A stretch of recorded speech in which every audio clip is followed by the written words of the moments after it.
Greetings from my hotel room here. Look, I'm watching me. It's kind of weird. Is that going to put me into like the multiverse?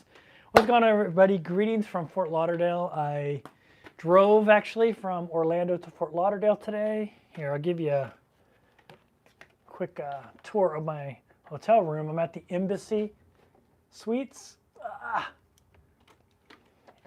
Sorry. I'm at the Embassy Suites here in Orlando. We've got, this is a 2-bedroom. Actually, it's kind of cool. You got, that's my little setup for vlogging today. I'll show you outside in a second, but got the bedroom here, which is cool. And let me grab my key. And then we've got this area in here. It's like a little living room. It's a mess because I got my bag open. But, and then you got this window that like looks out into the hallway. But it's actually really cool out here. So I'm going to go out here and show you this real quick. Just because it's so cool. There's like a waterfall and everything. That's why you hear water. I don't know if you can see that.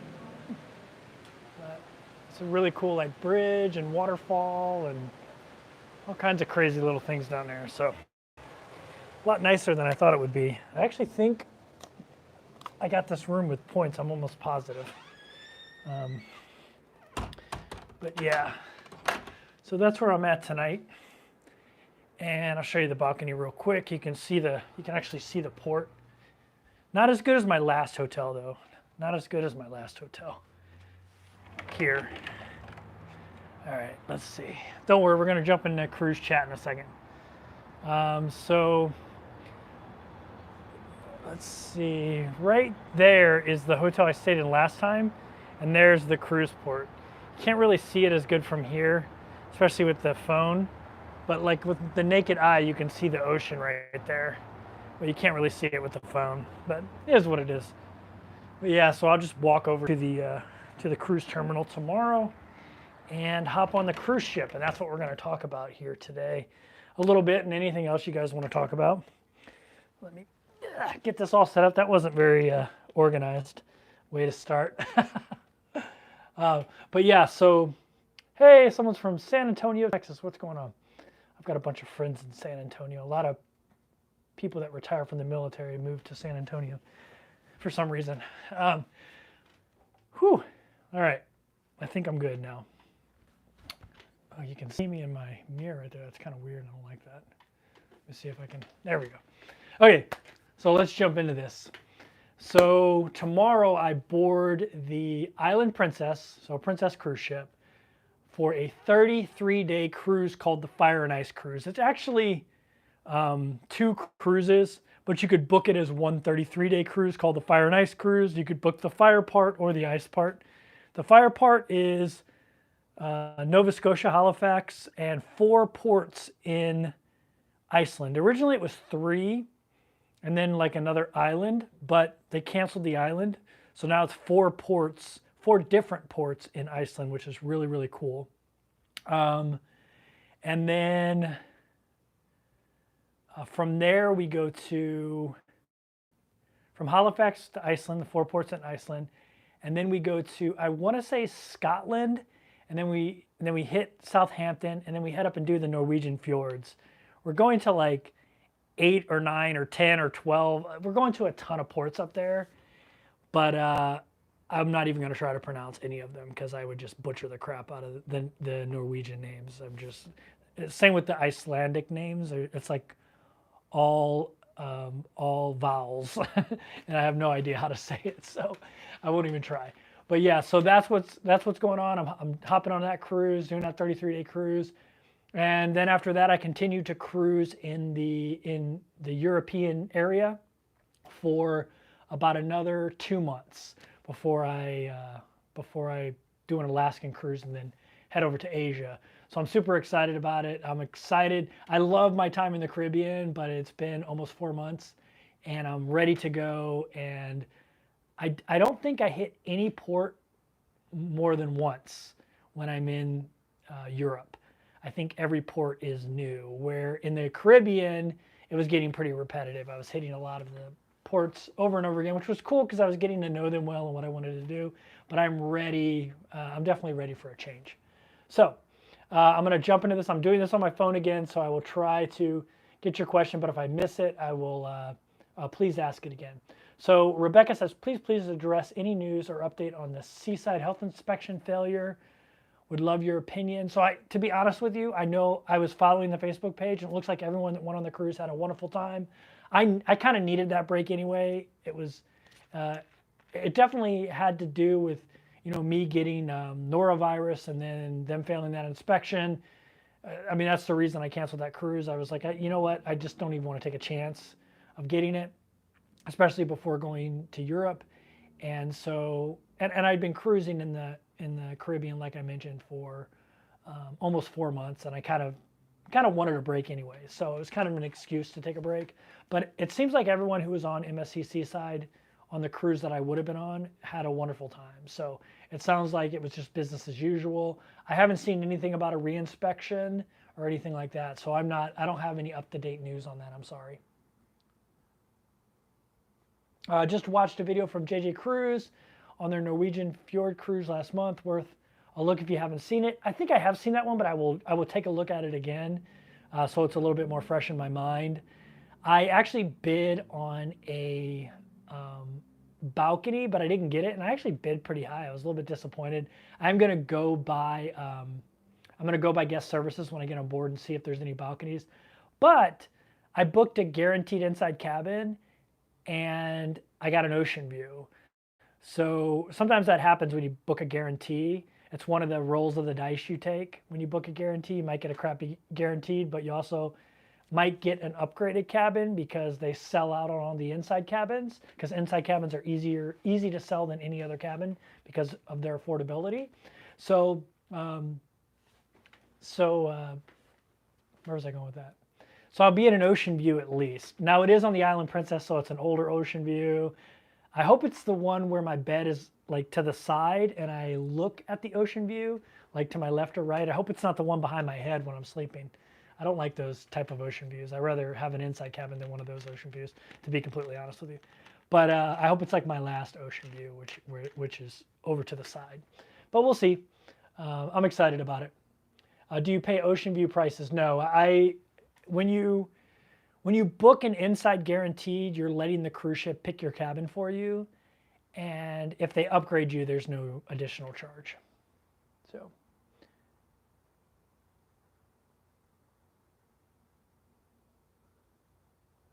Let's see.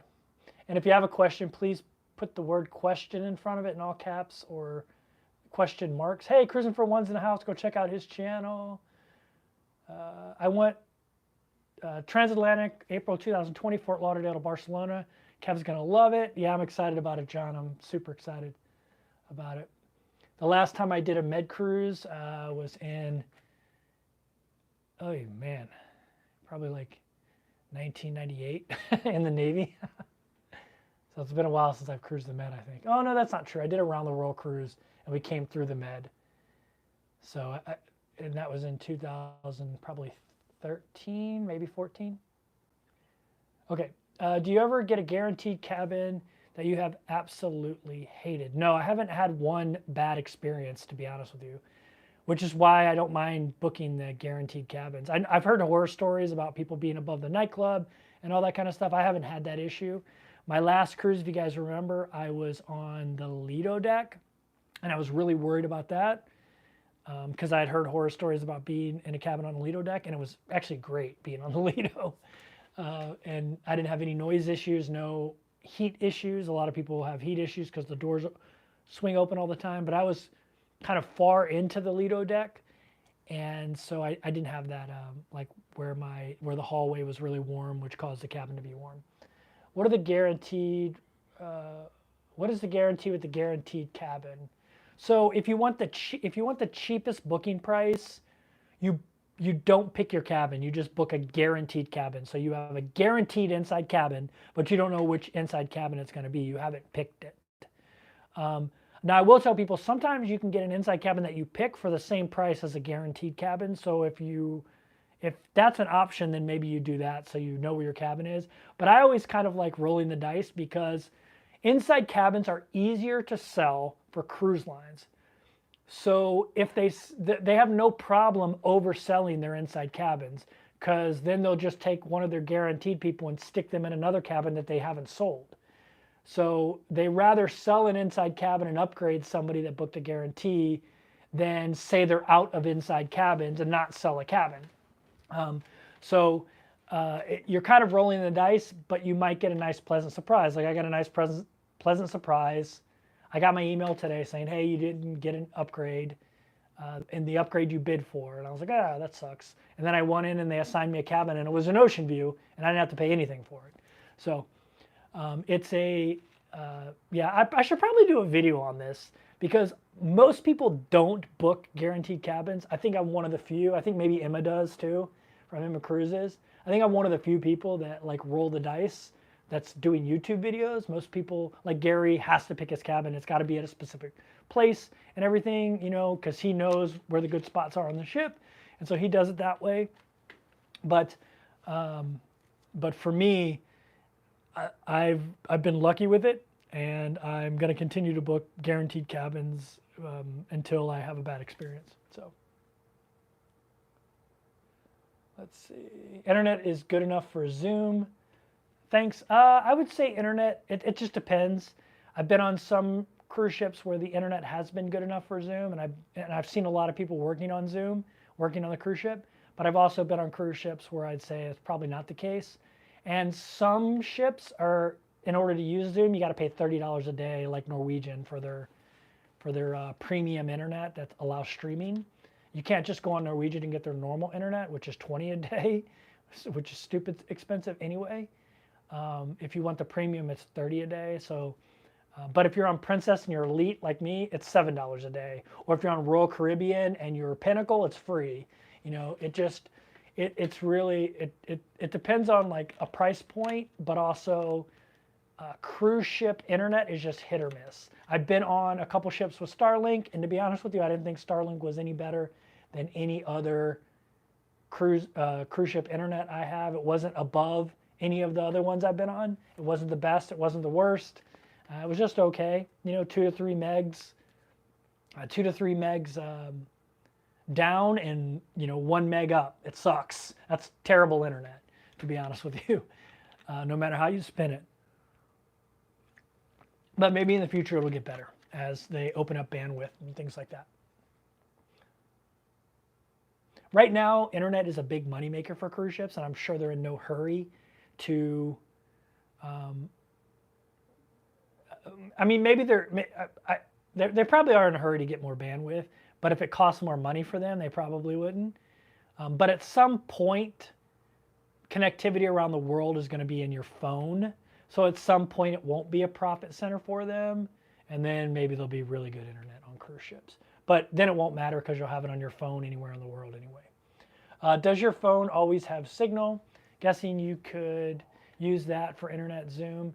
So I have T-Mobile, which works in just about any country in the world, and I can pay for an overseas pass to get high-speed internet with it if I want.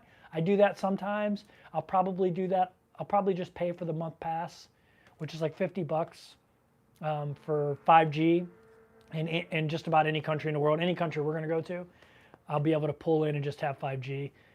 T-Mobile just works anyway, just like Google Fi.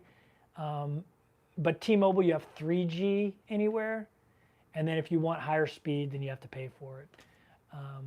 Either a $5 pass for the day, or you can do $50 for the month for a high-speed pass, which will get you a 4G or 5G. So let's see. I've been on a cruise after binging your videos. I feel absolutely must do a year-long cruise. So I personally, like, if you're talking, like, I am cruising for a year, but I wouldn't do a cruise that's a year long. I wouldn't stay on the same ship. I like switching the ships up. I get bored with the ships. Like 33 days, I think this is going to be the most time I've been on one ship. And we'll see how that goes. But then I'm going on another ship for 42 days. It's a bunch of different cruises, and they're all unique cruises. There's no cruise at the same port, but I think I'll be on that ship for 42 days.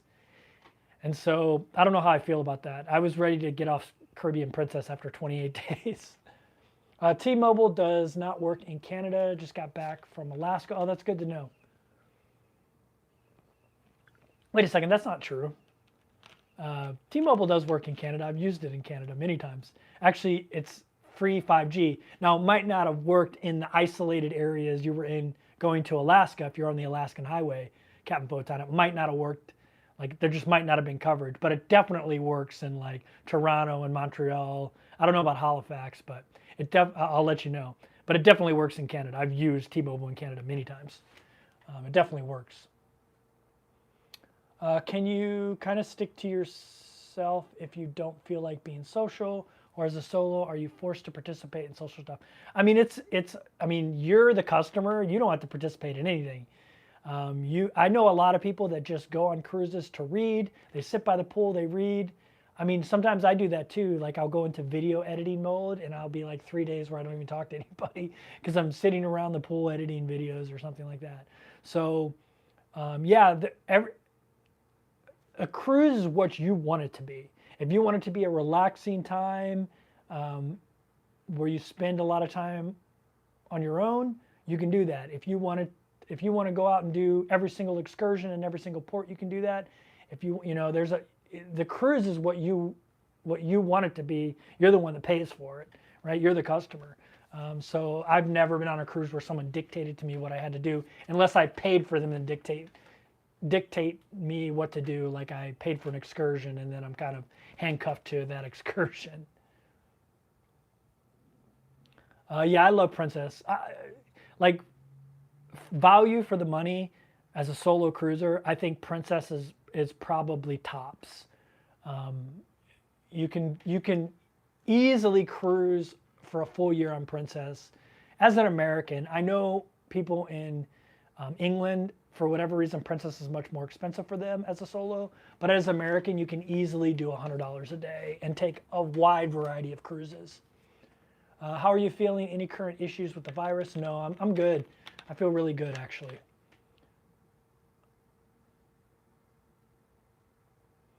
Did someone gift memberships? I don't see it on my phone. So if somebody did, let me know.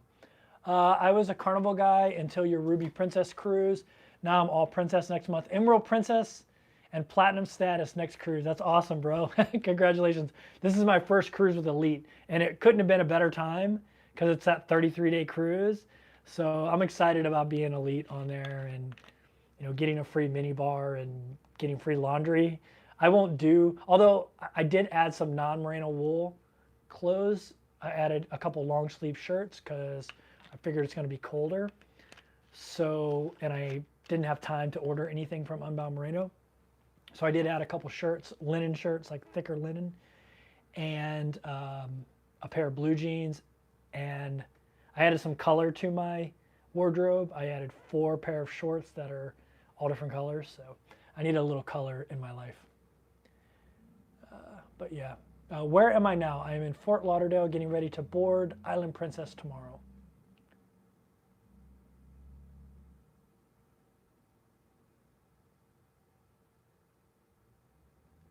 Let's see. Oliver, hey, what's going on, Oliver?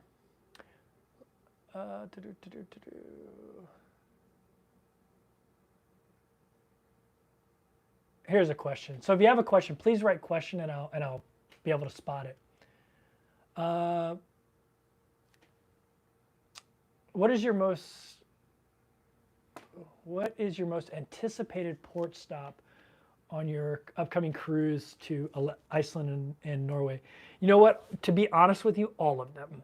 Because I've been to Reykjavik and Keflavik, both of them very briefly in my time in the Navy. So I'm excited about all 4 of the places I'm going in Iceland. There's 2 that I've never heard of, and I'm not even going to attempt to pronounce them because they're like, the words are like this long, and there's like a couple K's and N's and like 40 vowels in a row. So I'm not even going to attempt to try to pronounce them. And same with the Norwegian names. I did see I was going to somewhere in Scotland, and I got excited about it. I didn't even realize it until, I think it might have been a port that was added. So I'm going somewhere in Scotland as well. I'm super excited. To be honest with you, I'm excited about every port. and I can't pronounce any of them except for Southampton, England. So I wouldn't even, like, I couldn't even try to tell you, and I know nothing about them, so I'm going in completely blind.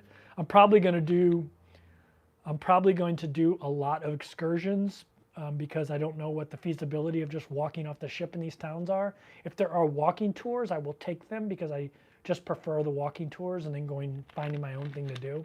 So, but if not, I'll do some like other stuff. Question from Ann, do you have any excursions currently booked? No, I don't. I never do that. I never book anything in advance. I know that's terrible, but I just don't. Hey, if you don't mind smashing that thumbs up, I'd appreciate it. It helps more people find it. Be sure to say hello to Sam on Island Princess at the future cruise desk. I will for sure. Do you ever take cruise excursions? I got that one already. What is your favorite color? What is my favorite color? My favorite color to like look at is probably like, I don't know, like yellow, but my favorite color to wear is black because it doesn't show sweat. Well, you won't, McKenna says color, we won't recognize you. Well, I'll be probably wearing a black shirt, just colorful shorts. Acurea, Alaska is a tough one to pronounce, yeah. For your information, I just got back from Iceland. Internet everywhere was amazing. Yeah, I've heard the internet's really good there. I mean, they're a hugely tech-savvy place, so I'd assume that it would be good. And maybe I'll do some live streams from there as well. I don't know. We'll see what the feasibility of live streaming is. I'm definitely going to get international pass, so I'll have high speed on my phone when I pull into ports. So maybe I'll do some live streams.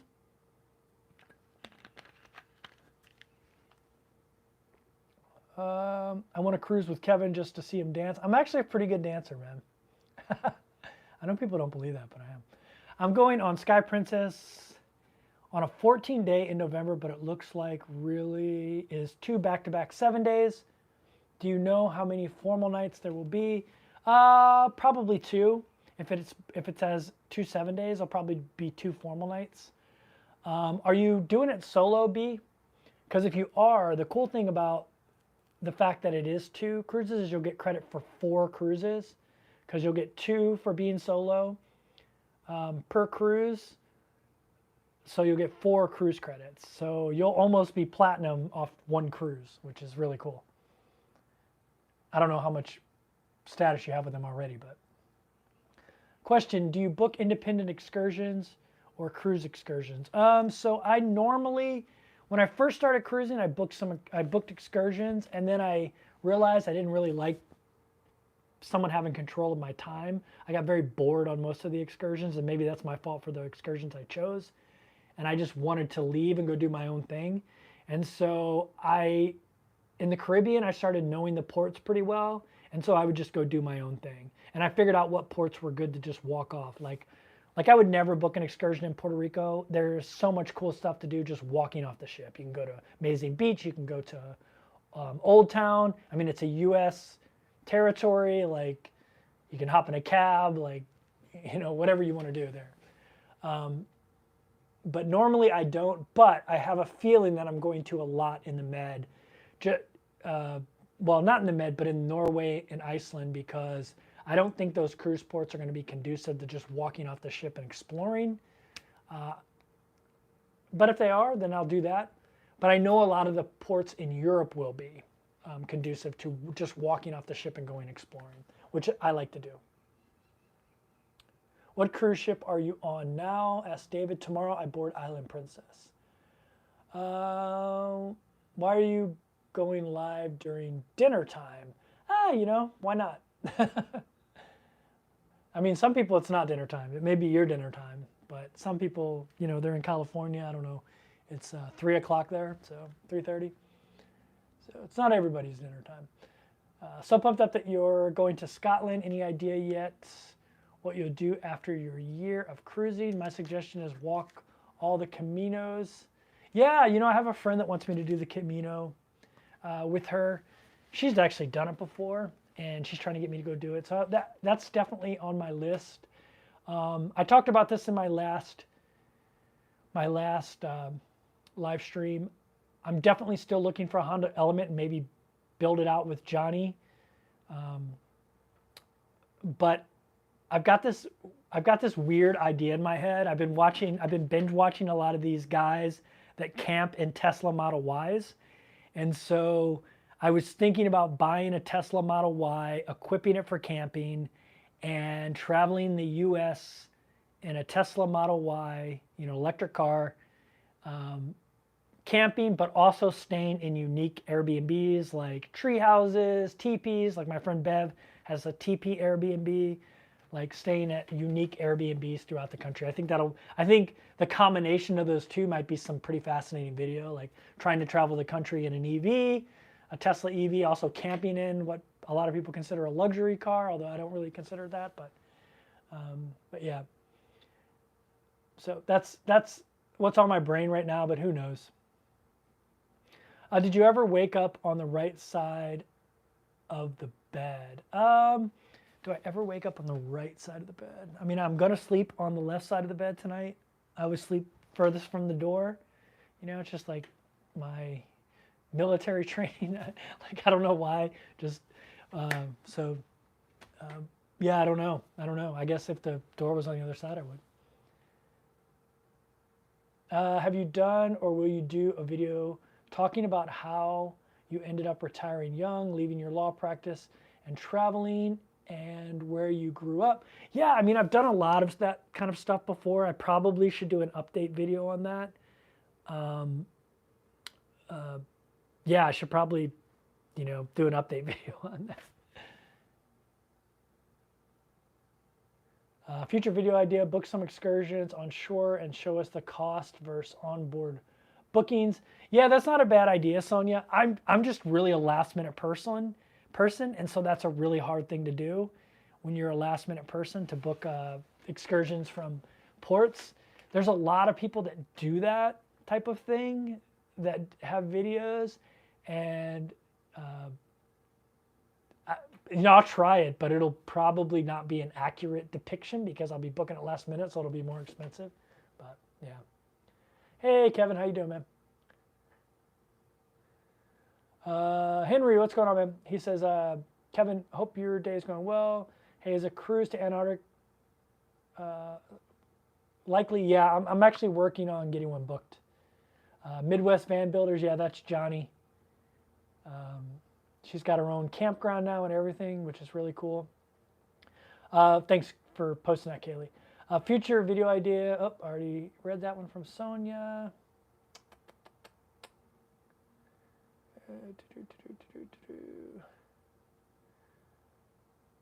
Is the island going through the Panama Canal? No, the island princess right now is going to Europe. So I'm doing a 33-day fire and ice cruise on her. We're going to Halifax, Nova Scotia, and then 4 ports in Iceland, a port in England, a port in Scotland, and a ton of ports in Norway, like a ton of ports. And then she'll be sailing out of Southampton for the summer. All right, hey, James Britt's in the house. What's going on, man?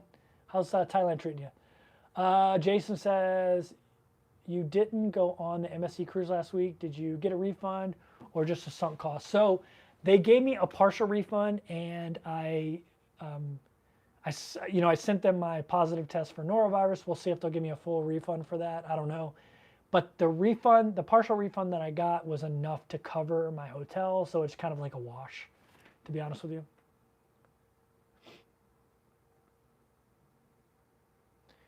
Is it generally cheaper to book a year in advance or last minute? To be honest with you, I have no clue. I would never book a year in advance personally, because I don't know what I want to do next month, much less next year.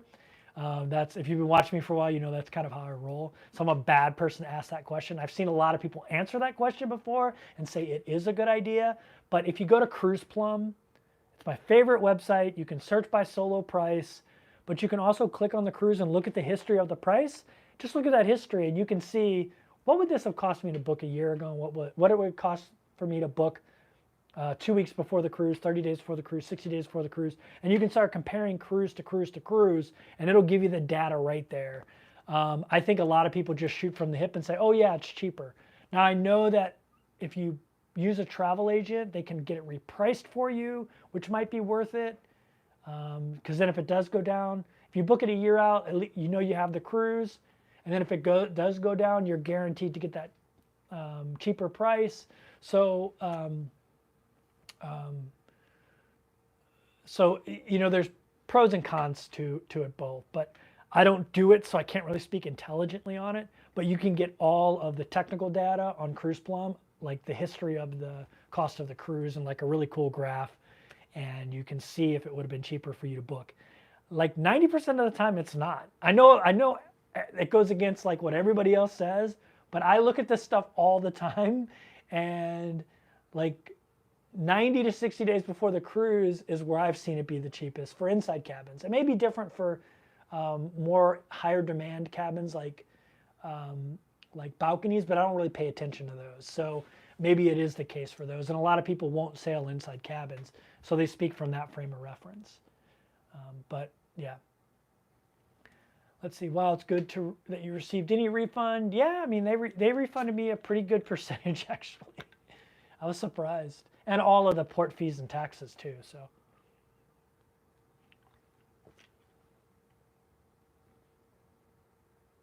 Island Princess's smallest ship. I'm really interested and hope it will, on how it will be. Yeah, I'm interested, too. I actually personally like the smaller ships. We'll see what that's like in the North Atlantic Ocean. Which is one of the more violent seas in the world. Oh, that bridge is up right now. It's pretty cool looking. So yeah, I'm curious to see what it's going to be like. But a small cruise ship is still bigger than most Navy ships I was on, except for the aircraft carriers.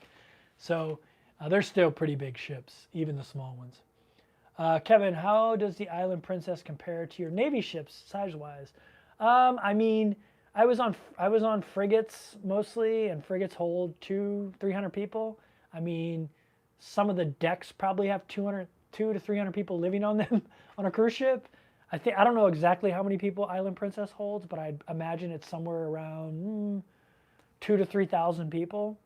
So that would be 10 of the ships I was on, the frigates, which hold usually around 250 maybe to maybe 300 on like if you're stacking everybody on top of each other, which would suck. But yeah, much smaller ships and in much worse seas too. Like in Navy ships, we will try to avoid weather, but if we have to go through weather, we will. Cruise ships will always try to avoid weather. Have you booked or planned on booking any themed cruises? So I'm on a comedy cruise. I didn't plan on booking it. It just happened to be one of the cruises that fit into my schedule. So my first cruise after this Island Princess Fire and Ice cruise is a 7-day comedians cruise. So it's just a cruise full of comedians, which should be really cool. It's out of Southampton, England, so I'm assuming it's going to be geared towards a British sense of humor, which I really like anyway. So I'm excited about it. What's the difference between a destroyer, frigate, and a corvette? So corvettes didn't exist when I was in the Navy. They were long gone. But a frigate, so a frigate is more of a fast, sleek ship that's more for anti-submarine hunting, maybe shooting down a missile, but their primary mission is like submarine hunting. You can also like chase down pirates and things like that with it, but they don't have any real long range weapons to like shoot at shore installations or anything like that, or even, I mean, they can defend themselves, but they're not an offensive ship except for against submarines. They have really good submarine capability. And so they're basically submarine hunters. If you've ever seen Hunt for Red October, you'll remember that there was a frigate called the Reuben James, which I was on the Reuben James actually, not when it was in the movie Hunt for Red October, but you'll see on Hunt for Red October they'll say USS Reuben James off the coast of Norfolk, Virginia. That was a submarine hunter. That was a frigate hunting for the Red October. And a destroyer is good for firing Tomahawk missiles into people's backyards, things like that. But yeah, frigates when I was on frigates, the primary job was anti-submarine warfare or enforcing like embargoes and boarding ships, things like that, because they're just smaller, and so they can fit into places that other ships can't. But yeah, destroyers are more like they're fighting ships, where a frigate is more of a submarine hunter that can defend itself, but it isn't going to go looking for a fight. Where a destroyer is going to go look for a fight, and a frigate and a destroyer can both protect a carrier, but it's really hard for a frigate to keep up with a carrier, where a destroyer can keep up with a carrier. Sorry, that was boring. He always talks about bigger and smaller sizes. I wasn't expecting it to be that much bigger. Yeah, I mean, the cruise ships are way bigger than most Navy ships, other than the aircraft carrier.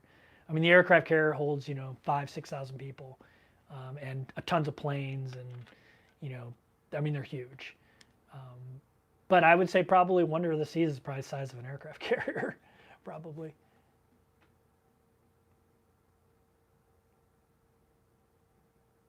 My girlfriend is Thai, wondering if she would need a visa for all the countries the ship stops in. So, Pablo, she would have to check with... I almost fell. That would have been a great YouTube video. Pablo, she'll have to check when she goes to book the cruise. If she's probably booking through a travel agent in Thailand, they probably will be able to tell her right away. I've never needed a visa. Most cruises, you don't need visas. A ton of foreign people cruise on cruise ships. I've seen people from the Philippines. I don't think I've ever seen anybody from Thailand, but I've definitely seen people from the Philippines and Indonesia and China cruising on cruise ships I've been on. And I'm assuming they didn't need visas to go to like the Virgin Islands and all those places. When you leave those ships, nobody ever checks anything when you leave or come back on. Occasionally they'll check your ID card. Like when I'm in a foreign island country, I'll just show I don't bring my passport with me. I just bring my driver's license. And that's always worked.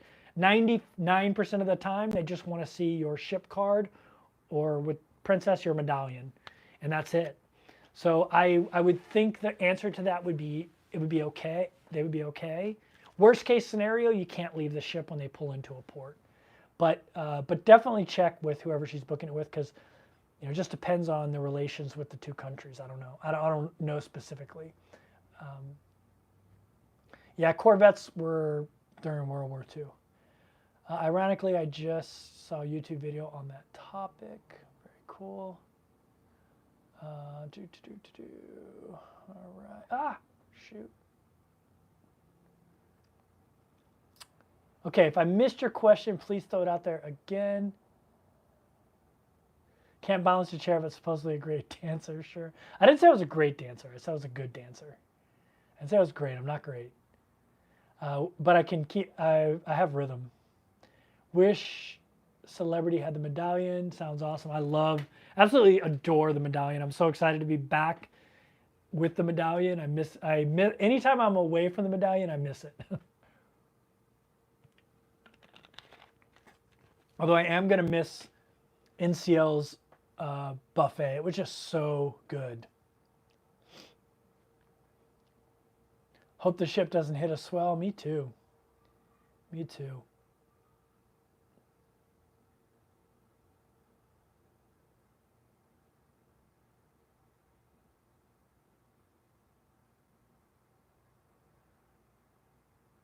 All right, if you have a question, please ask it. We got 172 people in here. If you don't mind smashing that thumbs up. Tips for dating a retired sailor.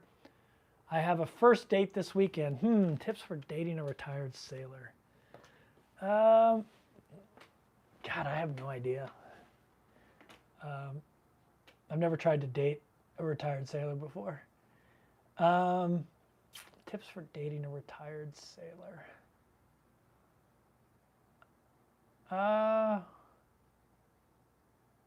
I have no idea. I mean,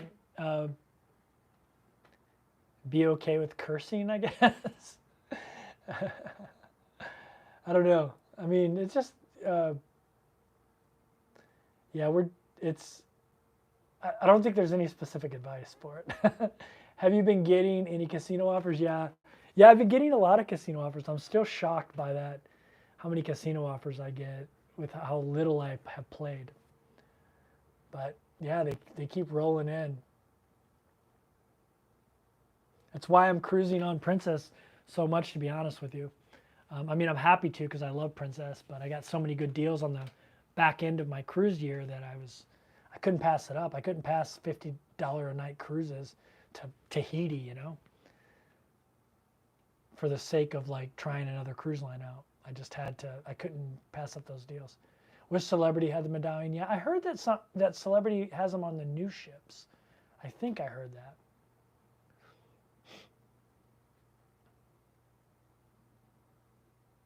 Where's salty cologne? Yeah. Where's your ship leaving from? Fort Lauderdale. Fort Lauderdale. Princess will start leaving out of Port Canaveral soon, but Fort Lauderdale is normally where Princess cruise ships leave from. But they'll start leaving out of Port Canaveral. Some of them will start leaving out of Port Canaveral soon, which is cool. He's a Brit, so I don't know that Kevin's advice would apply. Well, you know, the British Navy and the U.S. Navy have a lot of similarities. The U.S. Navy's customs come from the British Navy, so there's some similarities. When I worked as a bartender, I had a retired admiral customer. He had a joke. What do you call a retired sailor? A post-naval drip. Nice, nice.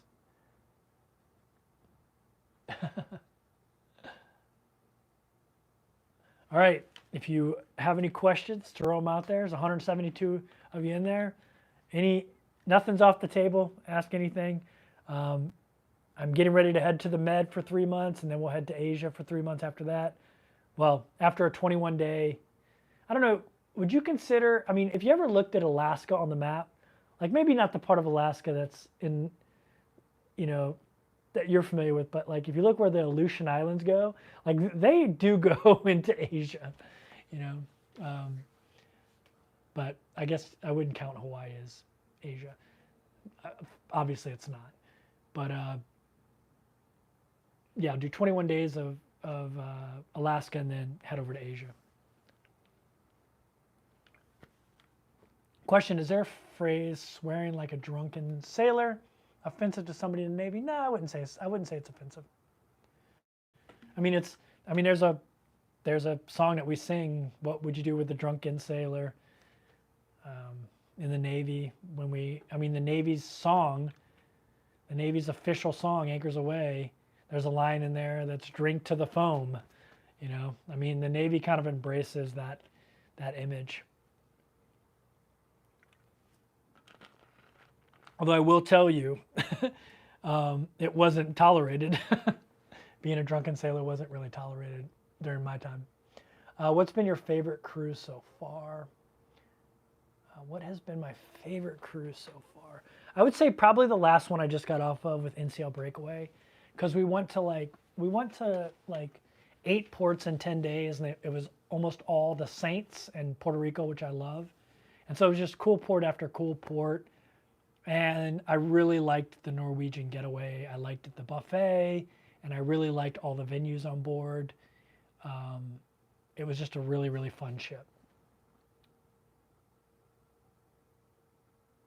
Old movie Red Dawn shows Russians invaded Alaska for proximity. Yeah. Yeah. I remember that. I loved that movie when I was a kid. That was like Charlie Sheen. What's his name from Dirty Dancing? Patrick Swayze. That was a great movie. What's her name? Jennifer Grey. What was her name from Marty McFly's mom? Lena Thompson. There's a lot of good actors in that movie. Let's see.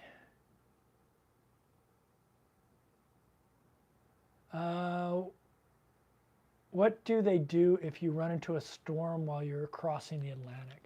I mean, they'll probably go around it. I mean, they're pretty good at that. Like, they have pretty good technology nowadays, where they can figure out a course to go to get around it, or they'll, you know, go another way, or they'll hunker down into a protected port or something like that. So, but usually they'll know far enough in advance that they can steer clear of it.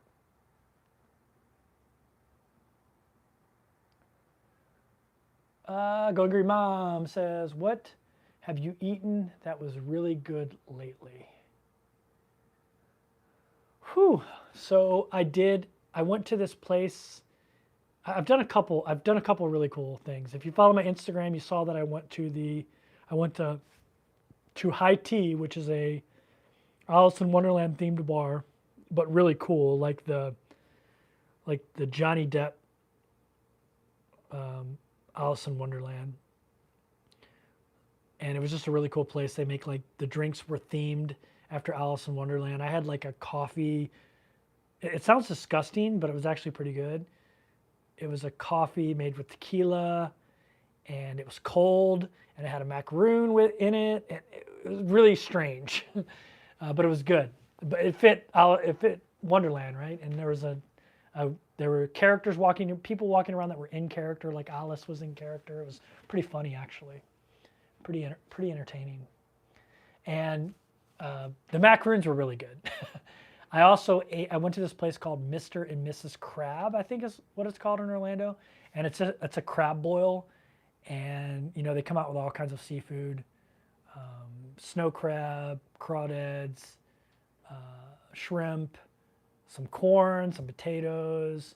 And it's all in this big pot that they boiled. And it was mixed in all this garlicky, buttery, spicy stuff, Cajun stuff. It was so good. I also ate at a Thai restaurant that was really good. I can't remember the name of it though, but it was very authentic.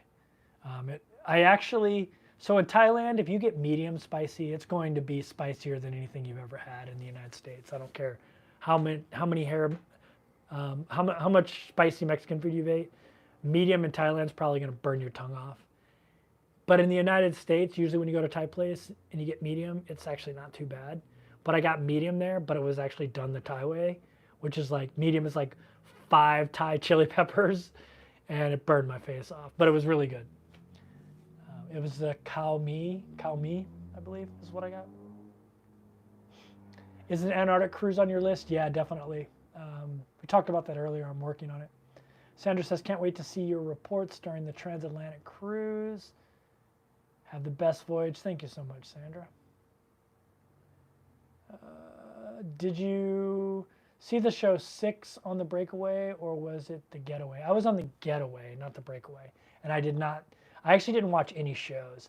There's so much to do on there that I prefer like the live music venues and the karaoke and the dance parties over the trying to wait and get into a show. So I didn't go to any of the shows.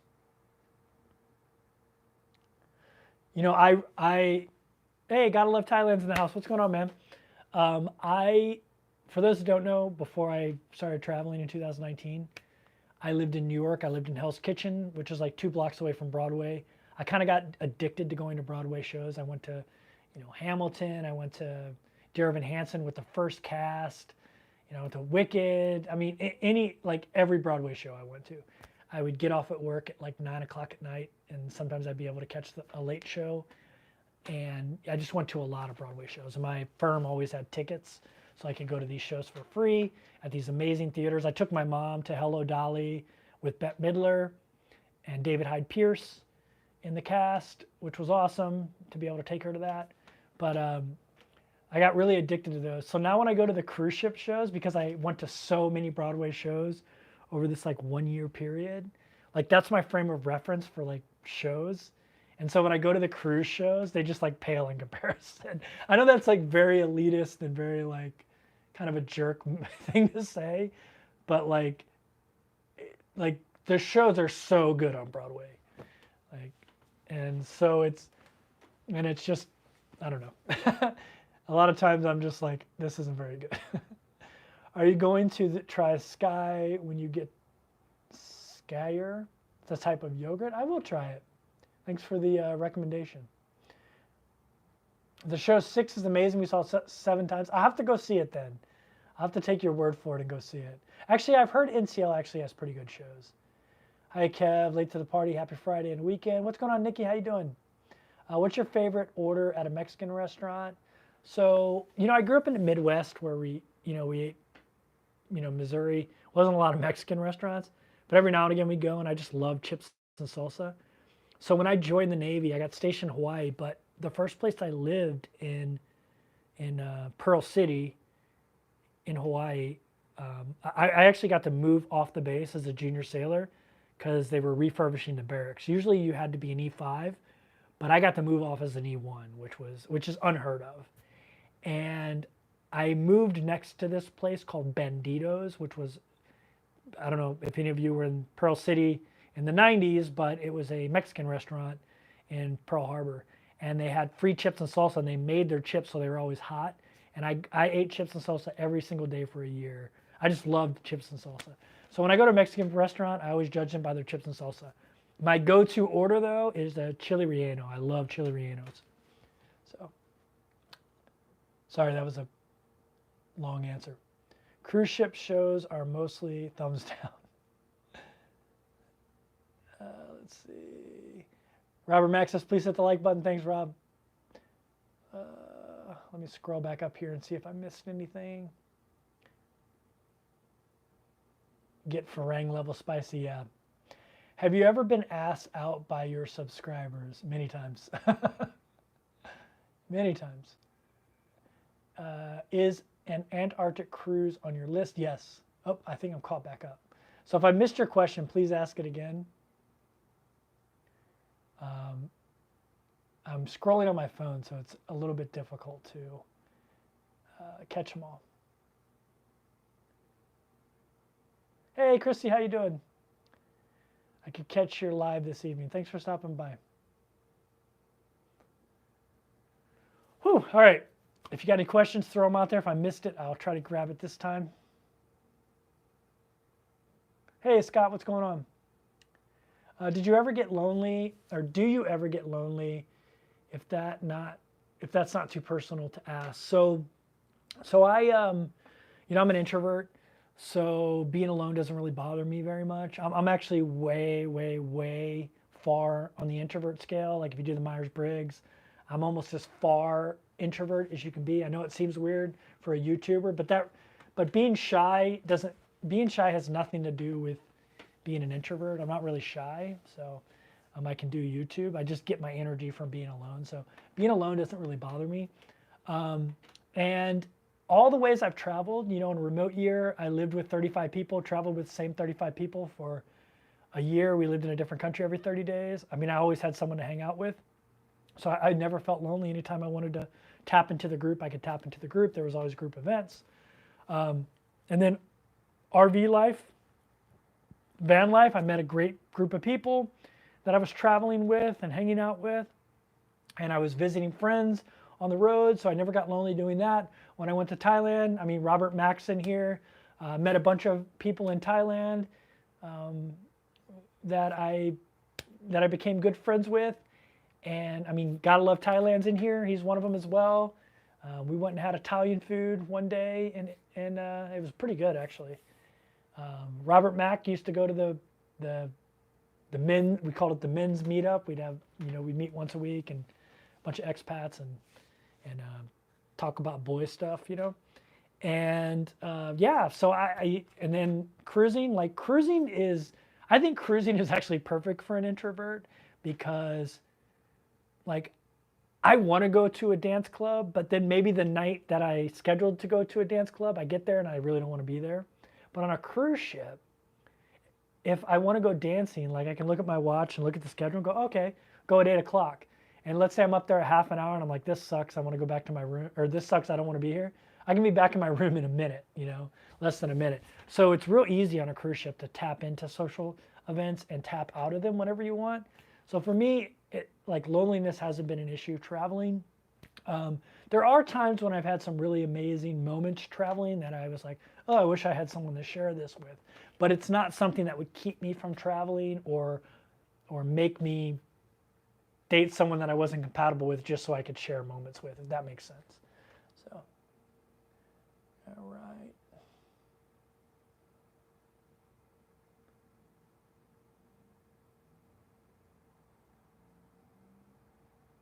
Kevin, what kind of law firm did you work for? Was it a big firm? Yeah, I worked for a big firm.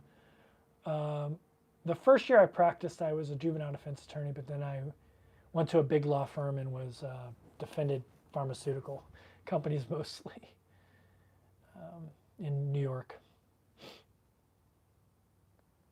Do you cruise alone? And if so, do you get bored? No, I don't get bored at all, to be honest with you.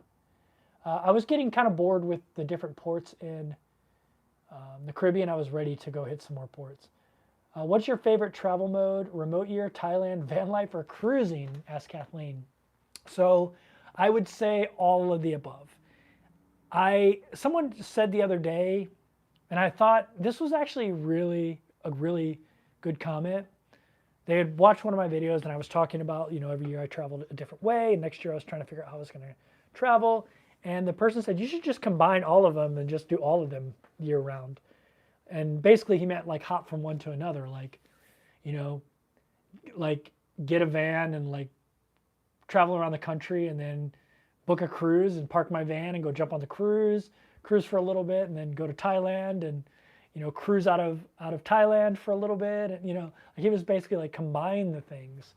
And I thought that was really thoughtful.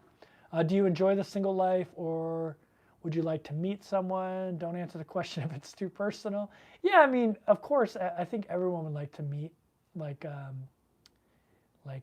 their person, but I'm not like, it's not like something I feel I have to do, like I need to do, right? If it happens, great, but I definitely wouldn't compromise what I want to do to accommodate someone because I think I should have a significant other, if that makes sense. If I'm going to be in a relationship with somebody, we've got to be compatible with the things we like to do, if that makes sense. Question, being an introvert, how often do you talk to yourself? Every single day. I feel like I'm talking to myself when I do these live streams sometimes. They're very therapeutic. David says, loves your videos. Thanks, man. Kevin is the same person as on video. Good person. Robert, I appreciate that. So are you, man. Thanks for always answering questions so cheerfully and for making time for all of us. No problem. I love doing this. That's the one thing I don't like about cruising is I don't get to do live streams as much because of the connectivity. All right, if I missed your question, please ask it again. I can't really scroll up any farther. Kevin, do you always use up your onboard credit every cruise you're on? Yeah, I do. And if it's, because I drink a cappuccino every day, so like that's $5 a day. Although, well, no, Princess doesn't have the cards anymore, so it is going to be $5 a day. That's $5 a day right there. So what is that? A 33-day cruise. That's what, 100 and what is that?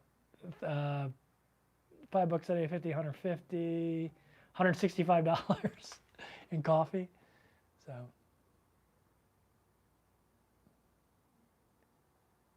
Travel around Europe in a van or New Zealand, that would be fun, Karen. Hi, when traveling, I think you get the best bang out of your buck. When cruising, do you agree? I mean, living in Thailand is a pretty good bang for your buck, I will say. You can live like a king in Thailand for $1,500 a month pretty easily. I mean, some people do it for much less than that and live pretty good lives. I mean, I traveled with Remote Year, lived in a different country every 30 days. I paid $2,000 a month, and that included all the logistics of traveling, everything but food. And it was an amazing experience. I thought that was a bargain, but cruising also is a bargain too. Solo cruising and more. I'm just tuning in. You may have answered that. How much did you pack for this transatlantic? I mean, so I just have one suitcase that was in my packing video. I did add 2 more long sleeve shirts to my bag. I bought a couple thicker linen shirts and more dressy because I'm going to Europe and it's a little bit more formal. But I did add 4 pair of like super colorful shorts. I don't even know if I'm going to be able to wear them. Although I did ditch a couple of pair of my shorts that were older. But yeah, pretty much all the same stuff. I always travel with a neck gainer. And if I feel like I need to get a jacket, I'll just buy one on Princess. They always have them. And if I go and buy one from the store, it'll come off my onboard credit, so it'll be free basically. And then I'll just donate it to somebody when I leave. Someone that wants a Princess jacket. Just donate it to somebody. How many ports will be on your transatlantic cruise, if any? So it's a 33-day cruise, Norwegian fjord cruise. There's Halifax, 4 ports in Iceland, 1 port in Scotland. I want to say 2 ports in England, and I want to say like 15 in Norway. There's a ton in Norway. So I want to say it's probably like 20 ports. Yeah, probably like 20. What's your favorite order at an Italian restaurant? Gnocchi, for sure. Yeah, I fell in love with gnocchi when I lived in Italy. And mozzarella di bufalo too, caprese salad.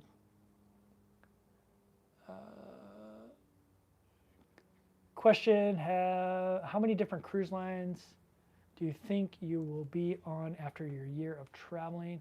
Well, since I'm doing a lot of Princess because they gave me great casino deals, probably 5 or 6. It would have been a lot more if it wasn't so damn affordable to cruise Princess. Yeah, probably, yeah. But I mean, it's definitely something I'll try to expand. I'm already maxed out on status on Princess. What I love about cruise ship status is it's for life. So for the rest of my life, I'm elite on Princess, which is great. Because there's a lot of great benefits that I like the low-cost internet, the laundry, priority boarding, and now the mini bar, which will just basically be a bunch of Diet Cokes for me probably, and waters. But in the afternoon tea, which I'm super excited about, especially since I'm going to be sailing out of England. I'm sure afternoon tea will be a pretty important ritual. But where was I going with that? Shoot. But yeah, I want to get Royal. I want to get Royal up to Diamond Plus, and Pinnacle. I want to get up to those levels. And I definitely want to work on Norwegian too, because I really like Norwegian Cruise Line. I need to get on Celebrity. I need to get on Holland America. I need to get on Carnival Mardi Gras. There's a lot of cruise lines I need to be on. And it's probably just going to be integrated into my other types of travel next year. So, because I don't see myself stopping cruising because I just really like it. Question, in Iceland, are you going anywhere near the Blue Lagoon? Yeah, we'll definitely be near the Blue Lagoon. I think that's like the first port. We're doing 4 ports there. So it's definitely I've been there before actually, but it's definitely, I'll probably go back there again. I really like it. It's definitely on this cruise. How many different cruise lines? Oh, got that one already. Ooh. What is your favorite order? Oh, already answered that one. How many ports? Oh, got that one. How much did you pack? Oh, already answered that one. Man, I've answered all these questions. Okay, if I missed your question, please ask it again. I'm sorry. I've got to scroll down to the bottom. I can't go up anymore. Solo cruising. By the way, check out Solo Cruising and More's YouTube channel. Question, in Iceland, are you going anywhere? Oh, I already answered that. Near the Blue Lagoon. Yeah, I've actually been there before, but I will, I'm sure I'll go there again. What's your favorite food to eat? If I had to pick a style of food, I'd probably say, I know this is very general, but probably Asian food and then Mexican, and sometimes it's Mexican over Asian, but those are probably my 2 favorite ethnic foods. I also love Indian food. I love samosa chaat. Samosa chaat, I think is how you say it. Yeah.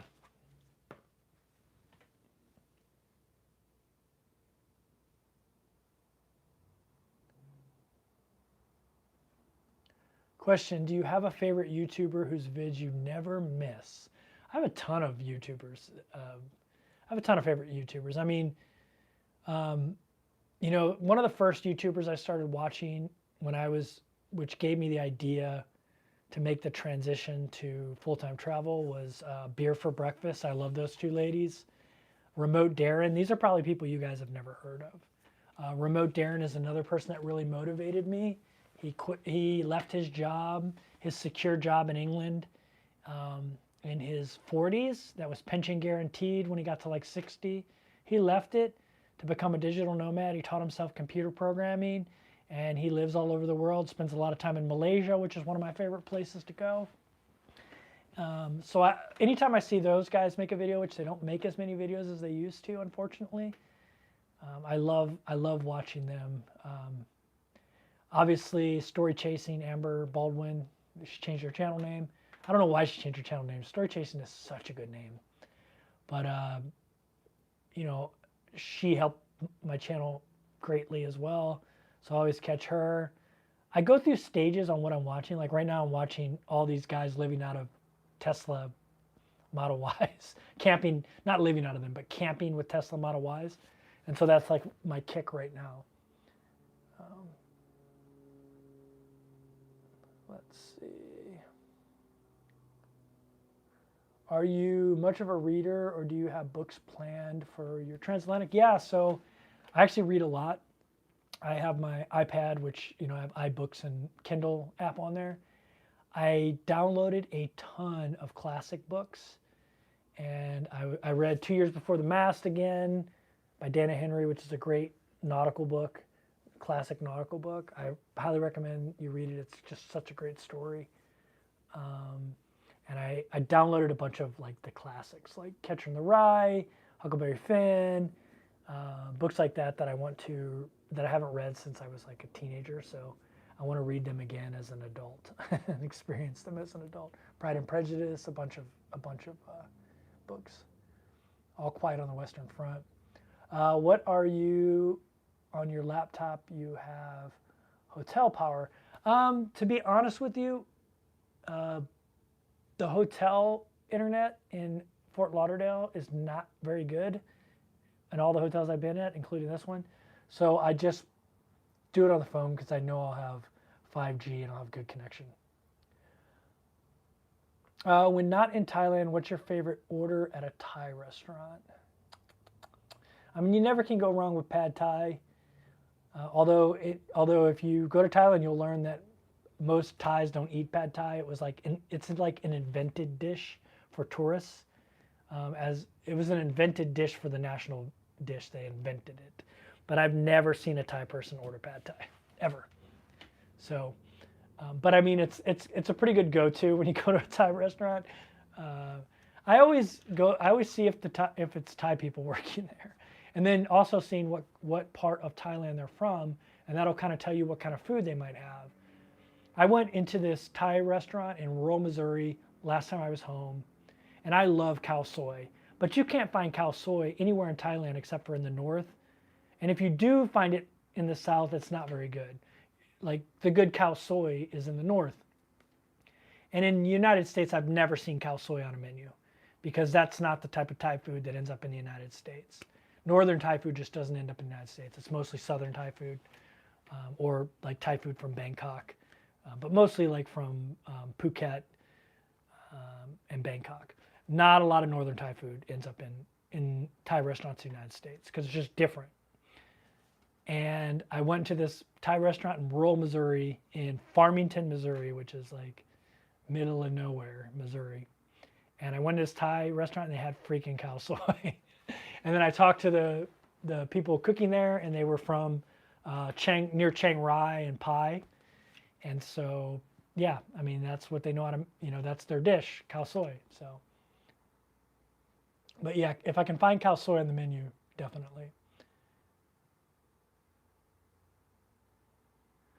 Is green curry an Americanized dish or authentic Thai? It's authentic Thai, especially southern Thailand. They use a lot of green curry. Malaysia and Thailand, share a border, and a lot of green curry is used by Thais and Malays. A lot of that food as crosses over. Since you're going to Halifax and you like reading classics, you should read Joshua Slocum's Sailing Around the World. I actually read it before, but I actually would like to reread it. I actually read it on a Navy cruise. Bumfuzzle might be a fun book to read. All right. Yeah, I should have asked for recommendations. 2 Years Before the Mass was great. Yeah, it's a great book. I've read it a few times over my life, actually. What genre of books or favorite authors do you read? I mean, when I was a kid, I loved fantasy novels. So obviously the Game of Thrones books appealed to me. I was too old to experience the Harry Potter stuff. And then later I dated a woman that like loved Harry Potter. So she made me watch all the movies. And I thought the first few movies were like too kiddie. But then I watched them and I thought they were good. But then I read the books and the books are just really good. Really well written. So I like those kind of books. When I was growing up as a kid, I was reading all kinds of like Conan the Barbarian type of books. So I always liked fantasy books, but I also liked classics too. Like I loved Macbeth. I love like the twists and turns of Macbeth. So yeah. How do you book air travel overseas? Or who do you use to book air travel overseas? So I use the Chase service, Chase travel service with my Chase Sapphire Reserve because I have so many points that I can book with points for free. So I don't even try to book through a service. But then I'll go and make sure that flight is, I'll download whatever airlines that I book's app and make sure it's listed in there so I get points from them too. So you're getting double points all the time, from your Chase Sapphire Reserve and from the airline. So let's see. My favorite book was when I was a kid, How to Eat Fried Worms. I don't know if you remember that book. Is green curry, already read that one, that's good. Kevin, while you're on a cruise, have you seen any Navy battle groups at sea? So I've seen one destroyer at sea. And modern destroyers are actually really easy to spot because they have this their mast is like this. Where older Navy ships are straight up and down, and a lot of other ships are straight up and down. But an Arleigh Burke class destroyer, their mast. I'm triple jointed, by the way. I don't know if you guys know that. I got really weird fingers. I don't know if you guys knew that. Yeah, they have this like when you see it on the horizon, the mast is like slanted. So they're really easy to spot on the horizon. And I saw one on, where were we at? Where were we? Probably somewhere off the coast of Florida. They're probably doing they were just doing workups out of Norfolk probably, or Mayport, or maybe they were doing counter drug ops. I don't know. But yeah, it was definitely a destroyer. But I haven't seen a battle group. There's not going to be a lot of battle groups in the Caribbean.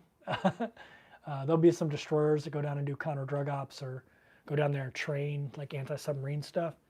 But there's not going to be a lot of battle groups down in southern Florida and Caribbean.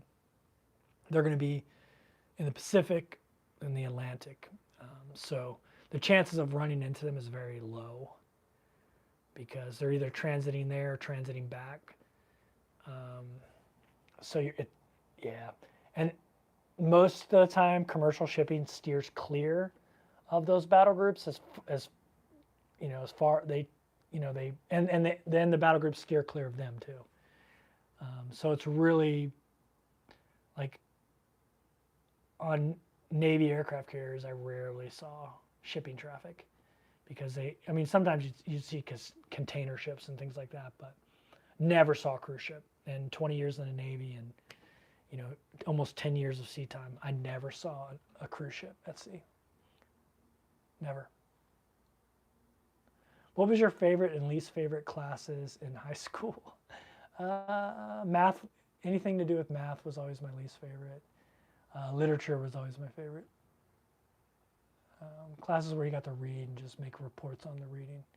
I hated math though. That's why I went to law school, because I can't do anything above basic algebra. Your hands are bendy. I tried. Could not do it. Yeah, my hands are, yeah, I'm triple jointed. They're weird.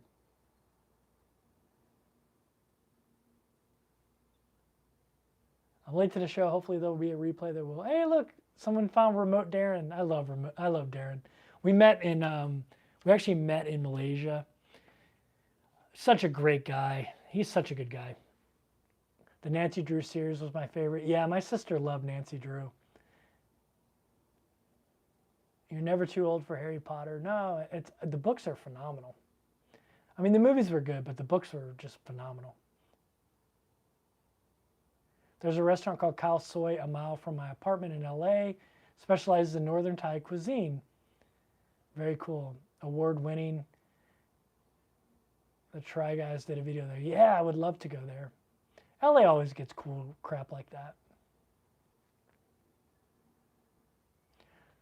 Good morning, Kevin. Says Lieutenant Dave. From the Philippines, looking forward to your Asian cruises. FYI, audio is very low compared to previous live streams. Is it?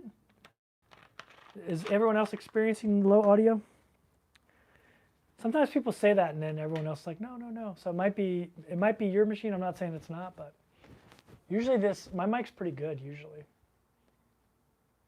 So I'm curious what everyone else says. Although I've been talking a little bit lower than probably normal.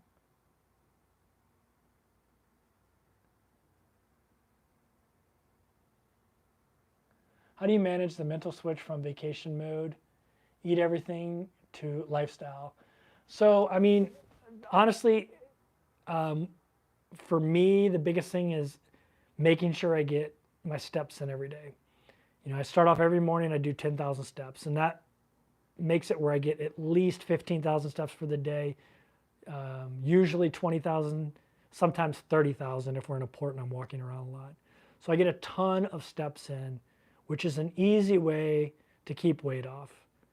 And then I just, honestly, I steer clear of carbs as much as I can. I mean, occasionally I will indulge, and obviously I have Fufu coffee every month and it's loaded with carbs. But for my meals, I try to steer clear of carbs as much as I can. So,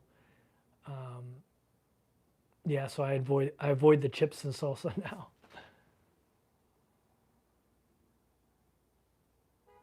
What's your favorite and least favorite? Oh, already read that one.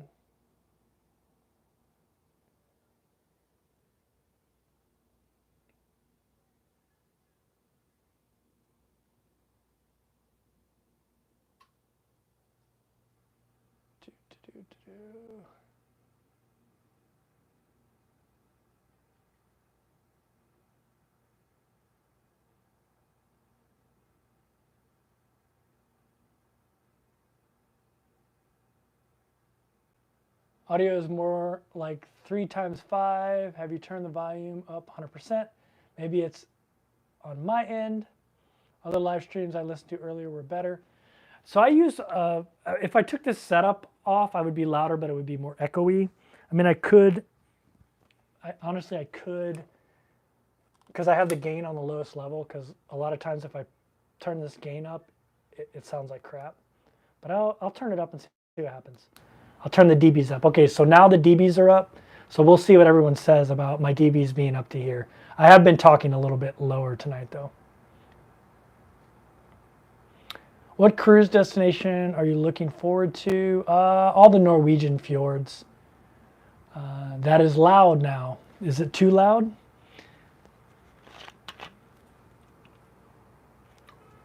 Okay, so I'll remember that. When I shoot my videos, I have to put it on the lowest level, or I'll get all kinds of spikes.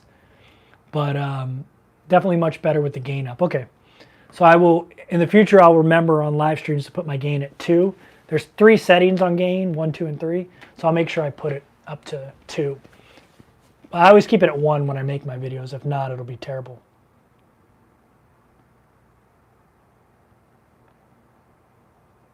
All right. If you have any questions, throw them out there. I don't even know what time it is. What time is it? 8:19. So we haven't been going that long. We can go a little bit longer. Get the West Coast people. All right. I'm waiting for questions. For those who just joined, tomorrow I jump on Island Princess for 33 days, going to Halifax, Nova Scotia, 4 ports in Iceland, port in Scotland, a couple ports in England, a ton of ports in Norway. In Norway, hitting the Norwegian fjords. Super excited about it. Going to Norway in 2024 on Princess, really excited about it. It says Love Travel. What cruise ship are you going to be on? Love Travel. Have you read all the Shakespearean plays? I don't know if I've read them all, but I've read a ton of them. When I was in, I think, 11th grade English, my literature teacher was obsessed with making us read Shakespeare. Probably already answered this. What's the current gear for keeping the dome clean? So right now I'm just bicking it. I'm just using a regular razor. For those who don't know, I used to have a pit bull, which I freaking loved, and I want to get another one, but I dropped it and it broke. It was my fault that it broke, but I need to get another one. Did you mention the cost of the 33-day cruise? I have to look at it again. It was like $103 a day, so whatever that is, 3,300, about 30 something hundred. I wish I would have booked it as a casino deal because it would have been half that price. Because it showed up on a casino deal later, but it was already past the time that I could get any kind of refund out of it. I would have got it for half the price on a casino deal. But it's all good. It is what it is. I had no idea I was going to get those casino deals. Do you have a balcony cabin? I'm not sure I could do 33 days on an interior. No, but I have an ocean view. I did bid for a balcony, and I bid pretty good too, pretty competitively, but I didn't get it. But I'm gonna go to guest services first day of the cruise and see if I can get an upgrade, because a lot of times they'll be able to do it on board the ship. But I did get an ocean view, so no matter what, I'll have an ocean view for 33 days.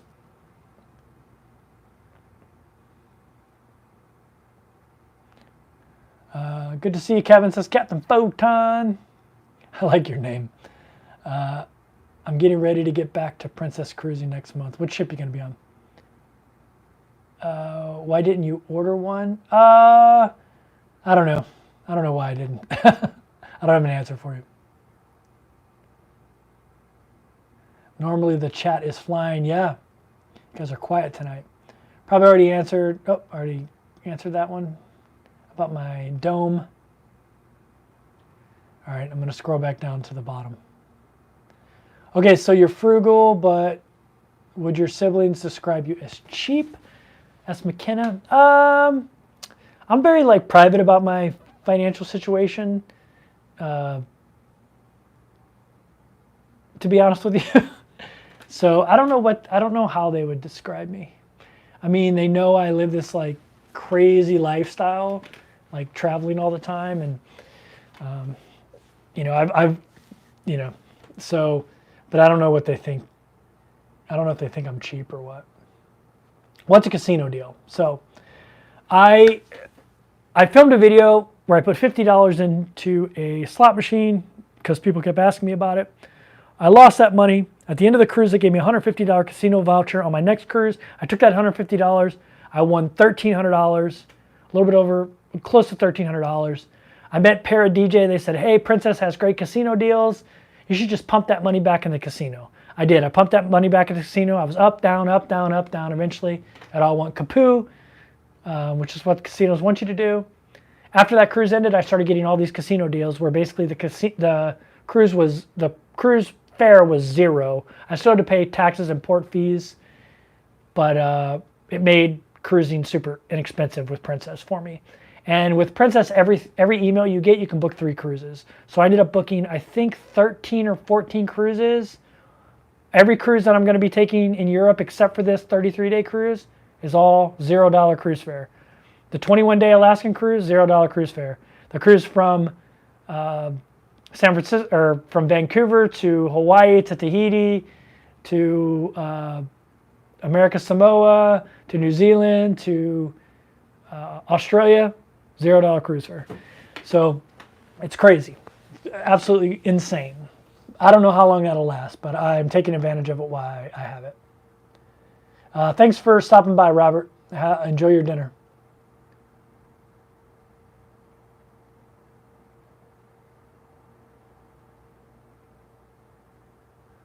I just learned that you can call to find out if there are casino promotions. Yeah, with Princess, they integrated into their website. So if you're logged in to your account, you should see the casino deals when you go to search and sort it by price. How is my mom? She's doing amazing. She's excited to come over to Europe later this year and hang out with me in Venice and then take a cruise with me. Have you been on an MSC ship? Yeah, I've been on Meraviglia. I was supposed to be on Seaside last week, but I canceled it because they failed an inspection and I had just had a terrible bout of norovirus, and I just thought it was prudent not to be on there. Captain Photon's on Emerald Princess, very cool. I think I'll be on Emerald in November. And Love Travels on Sky Princess. I've been on Sky already, and I will be on Sky for 42 days after this cruise. So I'll be doing a lot of Sky.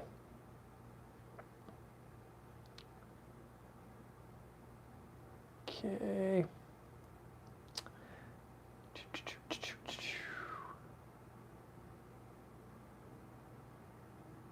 Melanie, I don't know what happened to what you said, but it's all jumbled. I can't read it. Greetings, Kevin. Was over at Lucretia's. Yeah, I feel bad that I did a live stream during her live stream. I didn't even realize it. We remember your interview with her back in 2020. Yeah, it was awesome. Lucretia is a great person. Solo Cruising question. Solo Cruising and Moore's question. I met Solo Cruising on MSC Meraviglia, by the way. And check out her YouTube channel. So do you try to drop a little money in the casino on every cruise? No, I haven't. I just want to see how long I can ride this out off that one, basically losing 50 bucks. How many cruises I can get for free for losing 50 bucks. Is Princess your favorite cruise line? I would say Princess is number one, and 1A now is NCL. I really loved my cruise on NCL Getaway. It wasn't the solo cabin. I didn't think the solo cabins were that great, to be honest with you. It was just there's so many great events on that ship. There's so many great venues. It was everything was just really well done for the most part. And the buffet is amazing on there. Fred's Model 3N says, hey, Kevin, I own a Tesla Model 3, very cool, and a Model Y. I've done round trips to San Diego to Key West, Florida. You won't have any issues, and you will totally enjoy driving. Autopilot 90% of the time.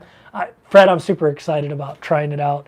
I've been looking at what's that? Waiting on Tesla, or waiting for Tesla, which basically is it's an aggregator, kind of like Cruise Plum, where you can search all the new and used Teslas for sale from Tesla without having to. They have a certain way you have to search on their website that's not very user friendly, but with that waiting for Tesla or waiting on a Tesla website, you can search and find all the Teslas available.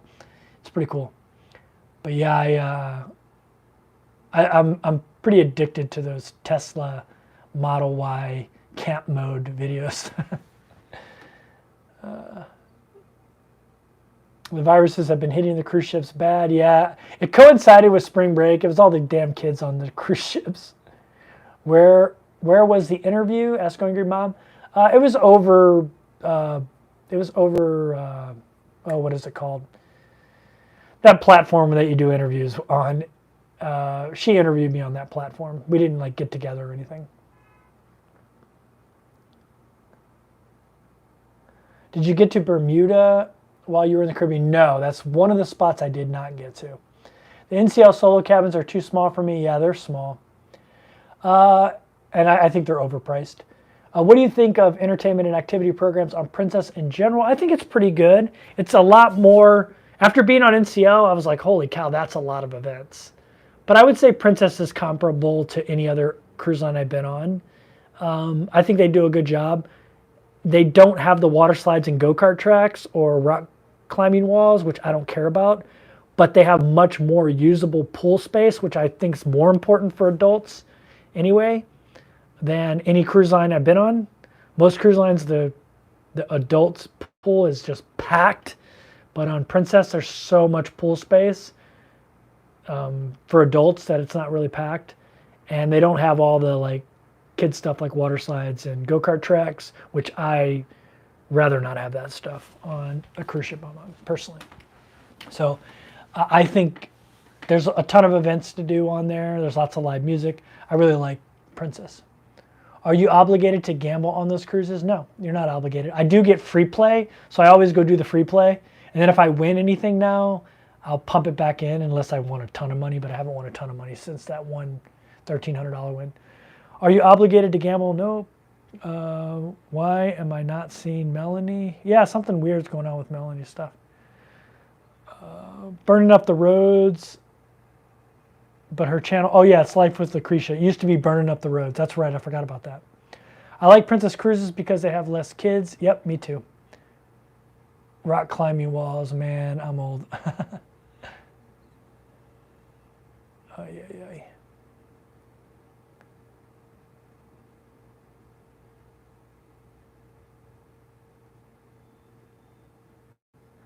I'm not sure what happened to Melanie's postings, but they were all jumbled. I love the dueling pianos on the Getaway. Yeah, they didn't have it when I was on there.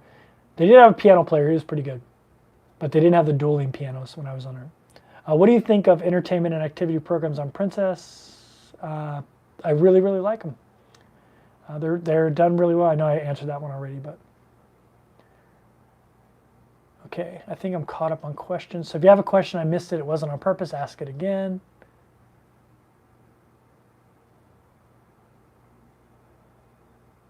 Oh, Melanie's stuff is working again.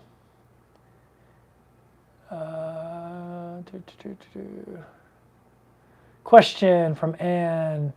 Speaking of a lot of kids, would you ever go on a Disney cruise? My brother was a celebrity fan till he went on Disney. So I have a friend that does a ton of Disney cruises that I was in the Navy with, and she is trying to get me to go on a Disney cruise. And I definitely will go on a Disney cruise. I don't think I would go on there as a solo. I'd feel really creepy as a,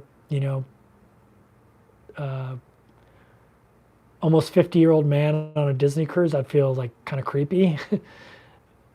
It's sad, but I just would. So I would have to go with somebody, so maybe I'll go with her.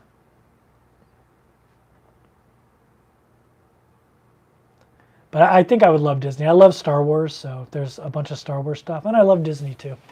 And I love Marvel.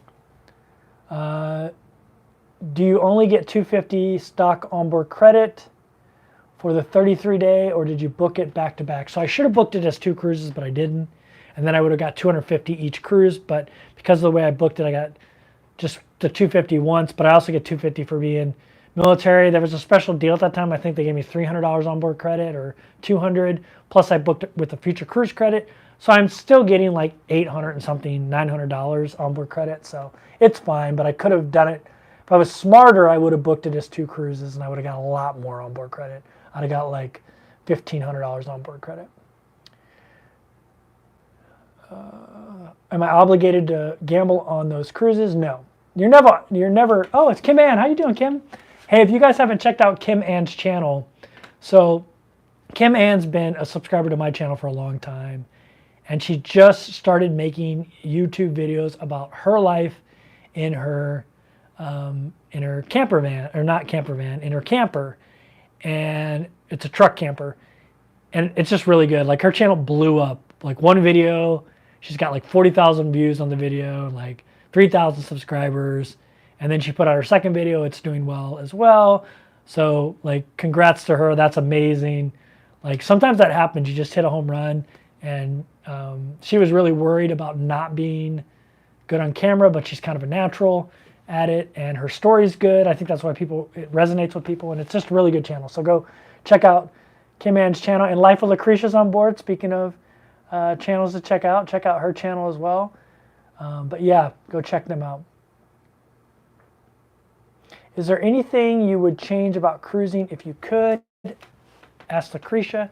So I would, if I could change anything, it would be a more friendly solo program. I did a whole video about it, about how cruise lines are missing out on this demographic. And I understand why. They think they make more money off putting more people in there, but I disagree with that. Because I think solos have a higher, can spend more money. So I actually think I think they're, the way they think about it, how they profit off a room is not smart. I think they could make so much more money off solos if they had good solo programs and did more things for solos. Now, that doesn't have to be at the expense of the other cruise passengers. It could just be in addition to. So a lot of people get mad when I talk about that. They think it's at the expense of other cruise passengers, and it's not. Is there anything... Oh, read that one already. Love your travel videos. Wanted to stop by and say thanks. I appreciate that. Have you tried Virgin Voyages? No, they only have 2 ships, so it's hard to get a Virgin cruise, but I definitely want to try them. I've never cruised before. I like food and live entertainment, not looking for kids. Who should I cruise with? I'd say Celebrity. If you really like food, I've heard that Holland America has amazing food. I heard Celebrity has amazing food. Princess has good food. I wouldn't call it amazing. I would say those 3.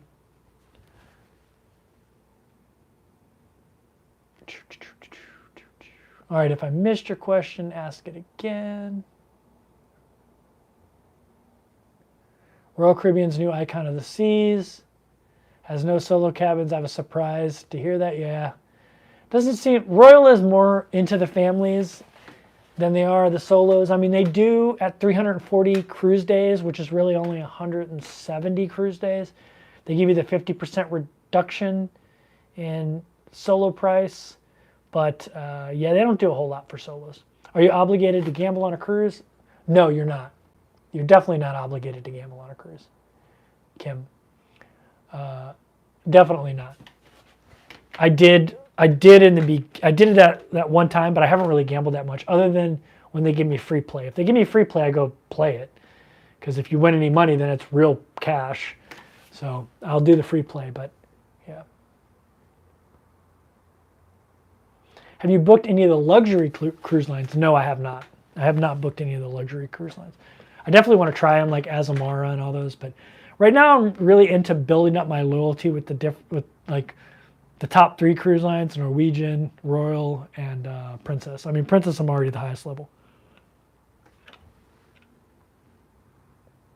I don't know why Kim Ann's question keeps going to the bottom. Are you obligated to gamble on cruises? Pretty sure this is Kim Ann. He is talking about, yep, that's her. Kim Ann Chessa. That's her.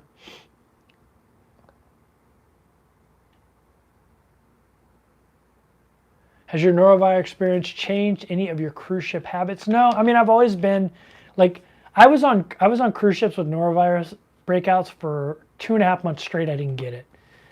So I was doing everything right. It just, eventually it got me. I mean, it's very contagious, and eventually it got me, you know. I mean, I try to be cognizant about, like, I wash my hands a ton. I use the hand sanitizer anytime I walk by one. I'm very, like, I try not to touch my face. But sometimes when you have a beard, you know, you do this. And that's probably how I got it. I probably touched a door handle and then touched my face or something. Question, so on NCL, did you have to get trivia an hour early? No, trivia was fine. But if you went to, like, if you went to karaoke, or like they had a Fleetwood Mac tribute band there, you'd have to get there early to go to that show, stuff like that. You have to go early, but not trivia. They usually did trivia in the big atrium, so there's plenty of seating there.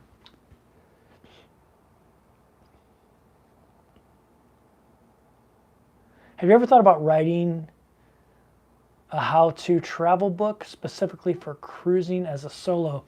So not a book, Yolanda, but I got a whole video about it. I have a whole video about it.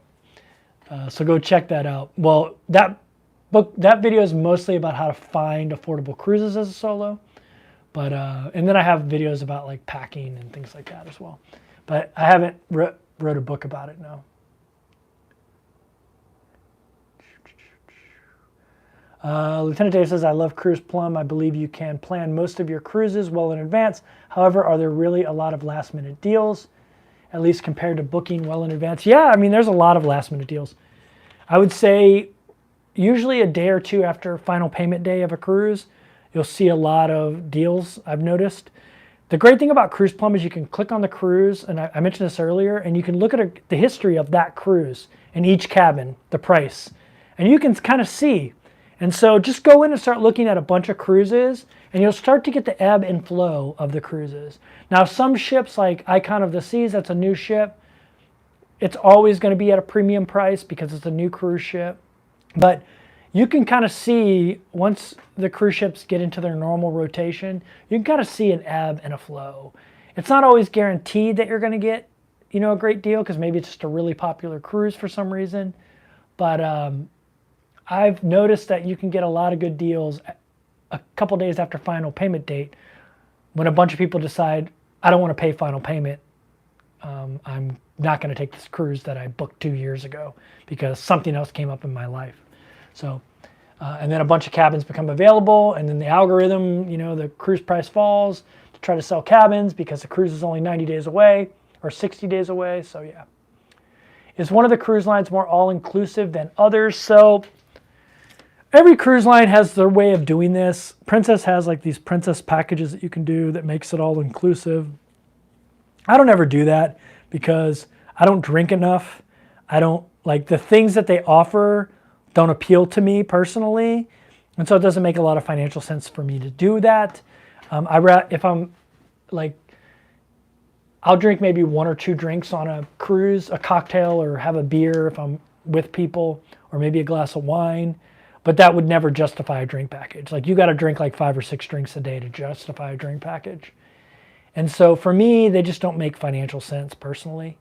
But I understand why people do them. I found it more affordable to just buy the things I want a la carte, because the things that are offered in the packages, most of it I'm not interested in. Like with Princess, I get half price internet. So my internet's like $7 a day. If I order internet through a package, I can't get the internet at half price, included in a package. So I have to pay full price through the package or whatever. So for me, it like doesn't make a lot of financial sense to get those packages. So every cruise line has some way of being all-inclusive. There are cruise lines, I think Regent is one of them, that's everything is included, I think, including like excursions and things like that. Let's see. But yeah, so every cruise line has some way to make things all-inclusive, but it's usually very expensive, and you're probably paying for a bunch of things you're not going to use. And so I always tell people, like, look at what the price is to do the all-inclusive, but then go price it out a la carte, just picking the stuff you actually want and seeing which one's cheaper.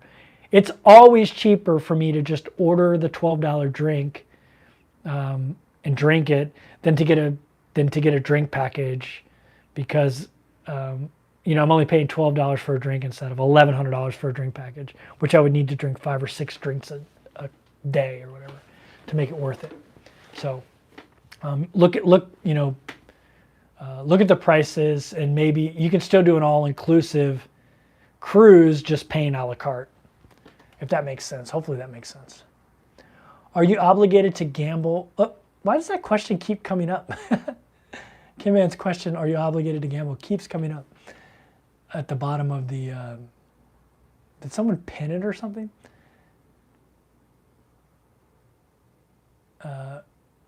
If you missed my answer to that question, you're not obligated to gamble. You're never obligated to do anything on a cruise ship, by the way. I'm giving my drinks to friends. I may have cocktails. Yeah, I mean, if you're going to use them, then get it. But if you're just going to have a drink or two a night, it's just not worth it to get a drink package.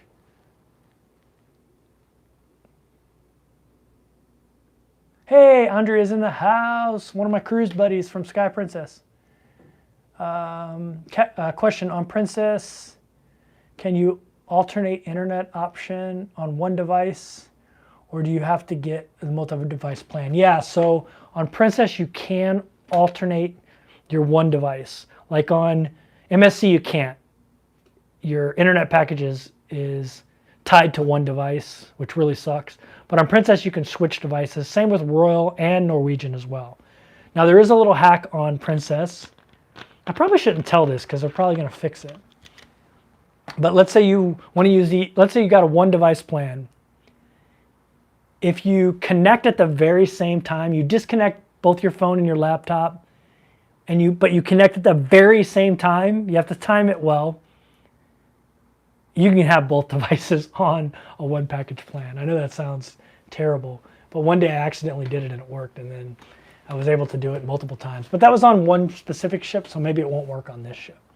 But yeah. You are obligated to do a muster drill. Yes, you are.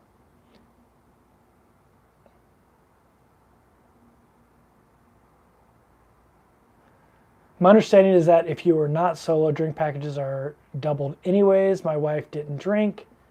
I don't think I can drink enough for two. Yeah.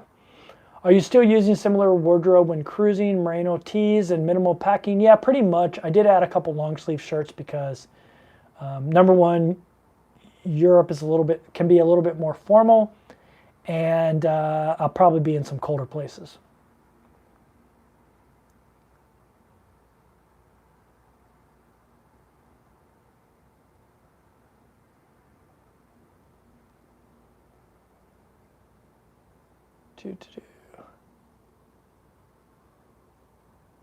All right, I'm trying to see if I missed stuff.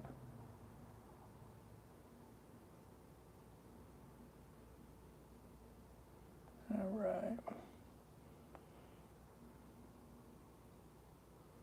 So on NCL, do you have to get man, all these questions are coming like triple times down here, unless you guys are asking them multiple times.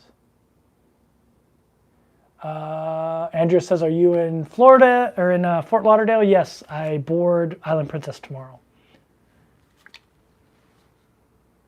Kevin scheming in his cabin on how to hack internet options. It was actually a complete accident that I figured it out. I probably shouldn't tell it because now they're going to fix it, and then I won't have that secret anymore.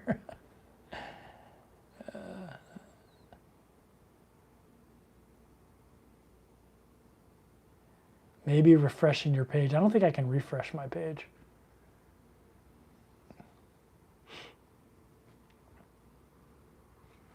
I should probably turn on my face light.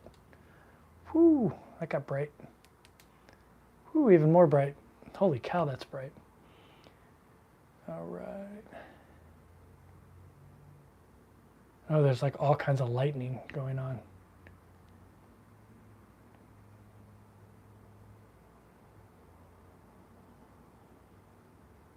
How many cruises have you been on? Oh, God. Not counting my Navy cruises, I got 10 years of sea time in the Navy. Tons of cruises. Shoot, let's see, 12, 13, 14. I think 14. I mean, I've been cruising nonstop since January 28th. So tons of, I think 14 or 15. And I still have, I think, 17 booked already, booked out. So yeah, lots of cruises. And not to mention the ones I did before I started this thing. I think that was 3 cruises. So. Hey, Sonia, thanks for the super chat. Andrea finally got a Rakuten check. Yeah, the Rakuten is great. I keep telling people to use it, like, for everything. I've been using it for everything, the Rakuten. You know, I mean, if you guys don't use Rakuten, there's a link down below. You get $30 right away. They either send you a check or put it on PayPal. I get it through PayPal. And anytime I book a cruise or a hotel, I get cash back. It's pretty awesome. Or anything, you buy Nikes, whatever you buy. I mean, you can use it almost anywhere. It's a great like cash back incentive program. You get it once a quarter, the money. And yeah, it's pretty cool. Mom was the best part of my princess rebates. What am I doing after cruising? I don't know yet. I talked about it earlier a lot. I'm thinking about buying a Tesla Model Y, equipping it for camping, driving around the U.S., camping in the Model Y in an EV, driving around the U.S. in an EV, electric vehicle, but also at the same time staying in unique Airbnbs like tree houses. My friend Bev has a TP Airbnb, like stuff like that. I really like those unique Airbnbs. So I thought that would be like a good combination, traveling in an EV and talking about that and camping in the EV as well. And yeah.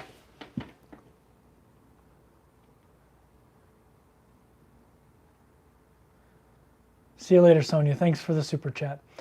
Does your step tracking get messed up when you're walking around on ship? So I turn off the location thing, obviously. When you, on your phone, you go to airplane mode, and so you'll just get your steps. But if you don't do that, you will definitely get like, it'll definitely be out of whack. So make sure you do that. But most people do that anyway, go to airplane mode. Somebody else gave a super chat, thank you. Greyhound Girl. Hey, Greyhound Girl, I haven't seen you in a long time. How are you? What is your favorite food on Princess? What is my favorite food on Princess? Their chocolate chip cookies are pretty good. I mean, obviously the butter pecan latte. I mean, that's a drink, but that would be my number one favorite thing on Princess. I love the butter pecan lattes in the morning. My favorite food, well, I had a bad experience with it, but it used to be the black and blue French onion soup. But when I got norovirus, I had eaten that black and blue French onion soup the night before. So it was part of my life in an unpleasant way for the next couple days. And so now I think that is tainted for the rest of my existence. I probably will not eat that soup again. But I loved that. I loved the black and blue French onion soup, which is a French onion soup made with Jack Daniels and blue cheese. I know it sounds disgusting, but it was actually pretty good. But yeah, so.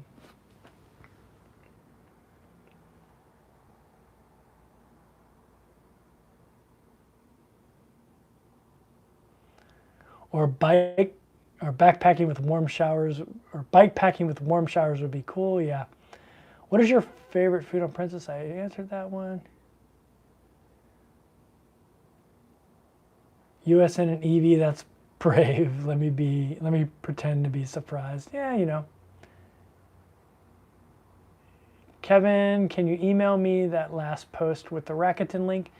It's down in my, it's in the description of this video.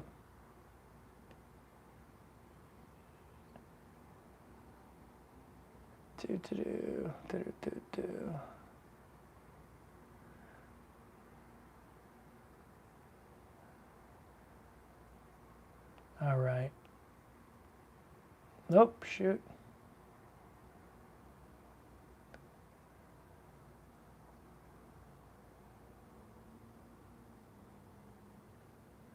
All right, if I missed your question, please ask it again.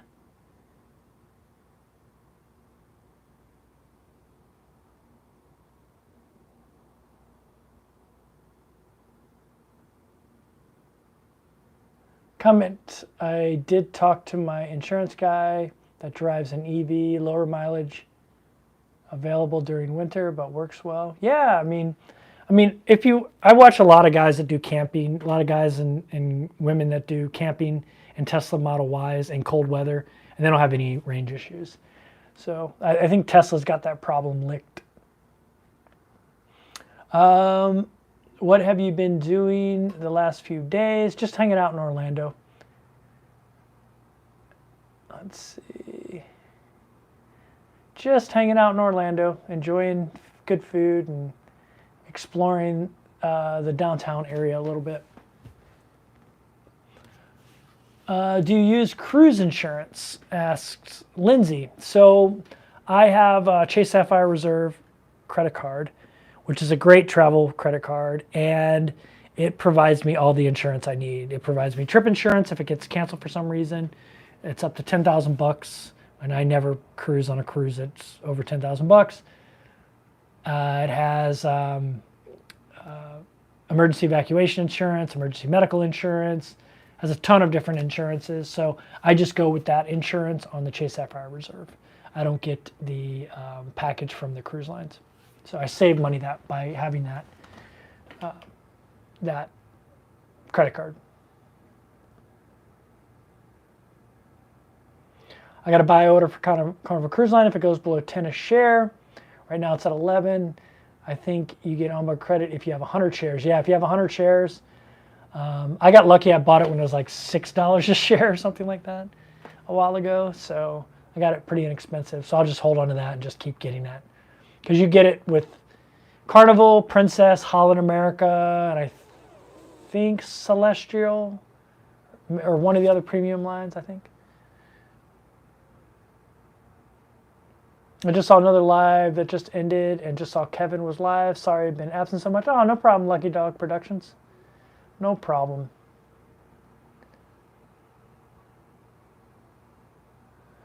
So you're in a hotel with unlimited hot water. Exactly how long is long hot shower?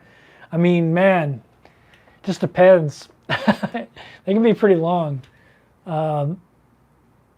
Cruise ships are the best, though, for long hot showers. Number one, like in this shower, the water pressure sucks. Cruise ships always have amazing water pressure and basically unlimited hot water. I mean, you can stay in that shower for hours if you wanted. So I really enjoy it. Hey, we're at almost 200 likes. So if you don't mind smashing that thumbs up button, I'd appreciate it. Let's see. I haven't done one of these late live streams in a long time. My Princess Cruise consultant just emailed me an updated list of solo supplements from 0 to 50, a few at 10%. Yeah, I mean, you know what? The solo supplements change all the time with Princess. And like I always tell people, like solo supplement amount really means nothing on its own. It's about what that cruise costs. It's about comparing apples to apples.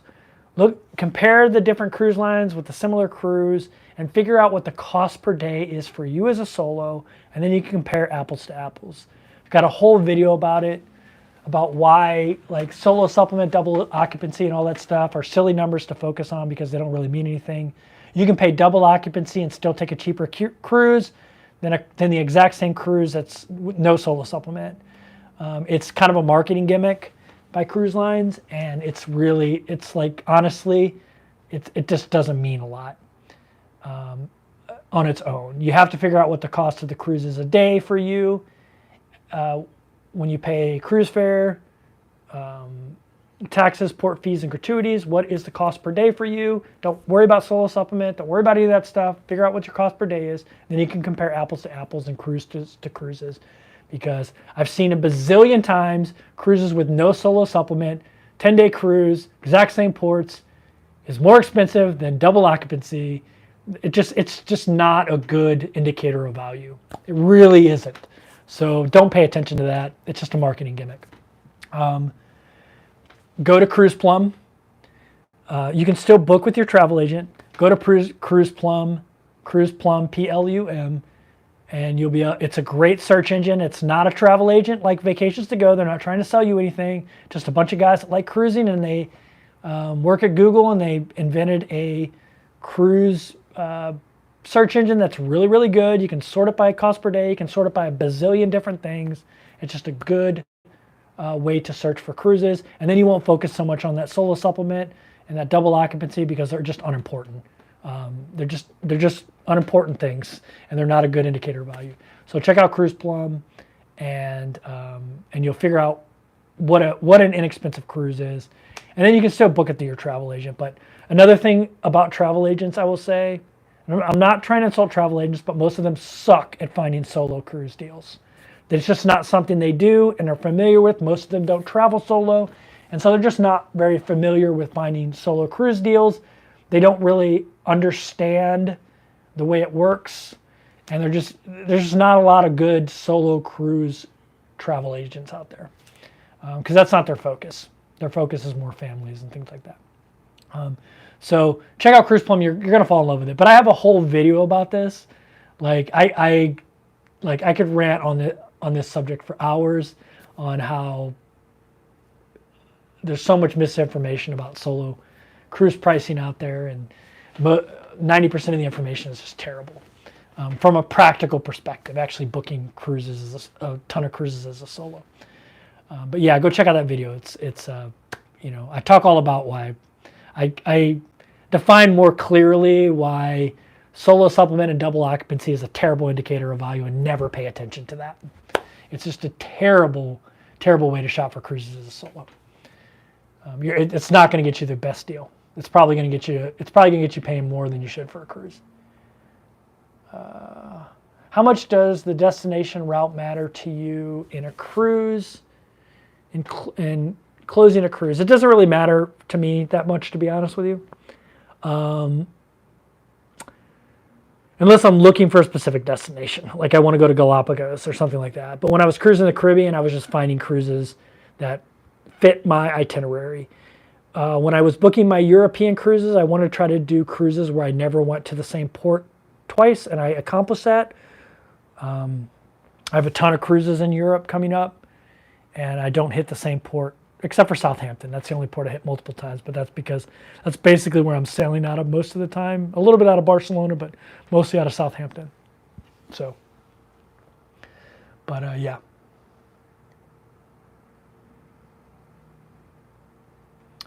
Peggy had to watch her grandson's high school graduation. Well, congratulations to your grandson. What are you looking forward to on the sea days on the cruise? Just relaxing. I'm excited about some sea days, actually. I've been living out of hotels for the last 2 weeks, so I'm excited to get some sea days.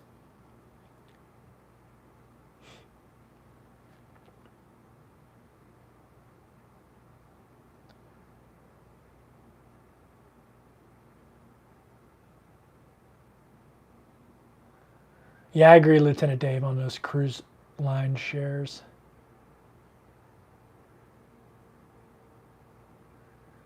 Ashley says, what did I miss? Which cruise? I'm doing a 33-day Fire and Ice cruise starting tomorrow, heading to Halifax, 4 ports in Iceland, Scotland, some England, and then a ton of ports in Norway that I'm not even going to attempt to pronounce because there's just too many vowels.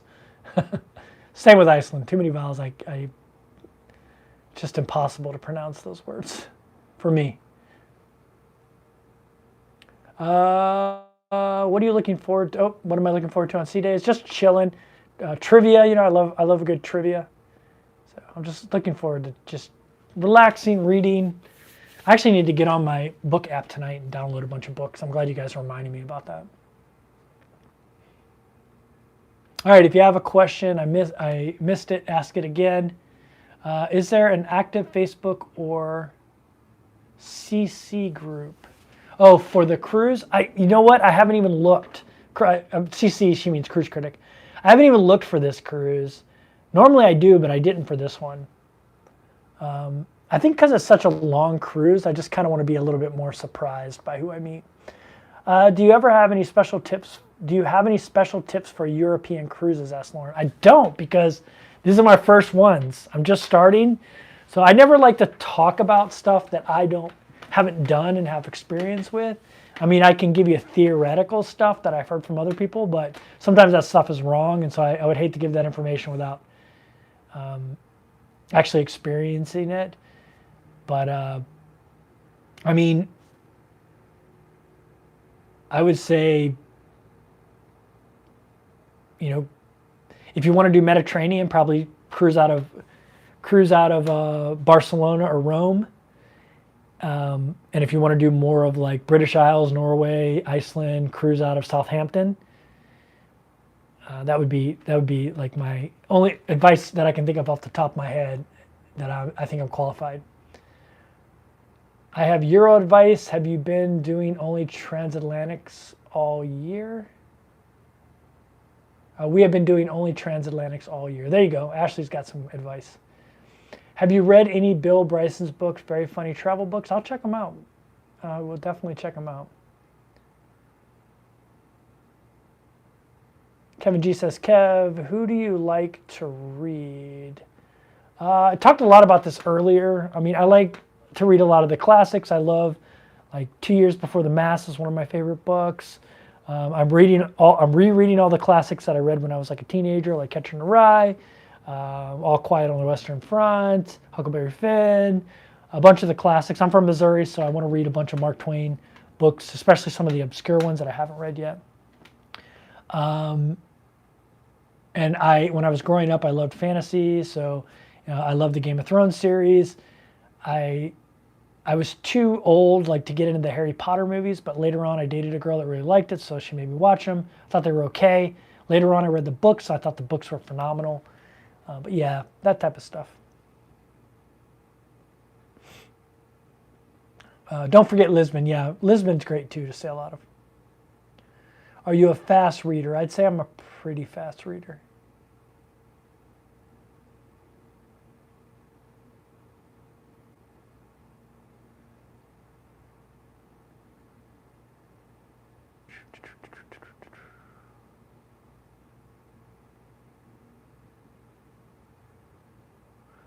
Okay, I think I'm caught up here.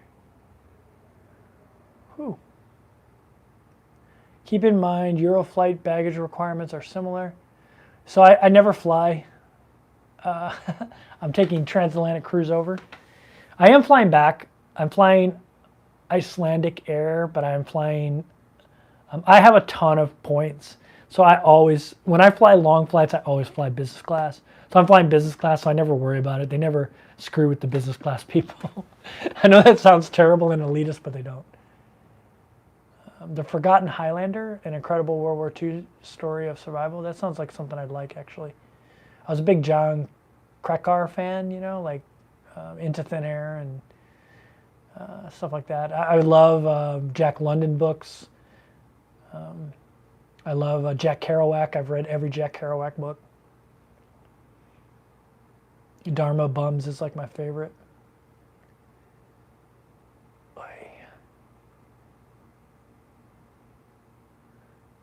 Have you considered a world cruise? So I mean, that's kind of what I'm doing. 3 months, 4 months in the Caribbean, 3 months in Europe, 3 months in Asia, 3 months in South America. It's kind of what I'm doing. I'm just building my own.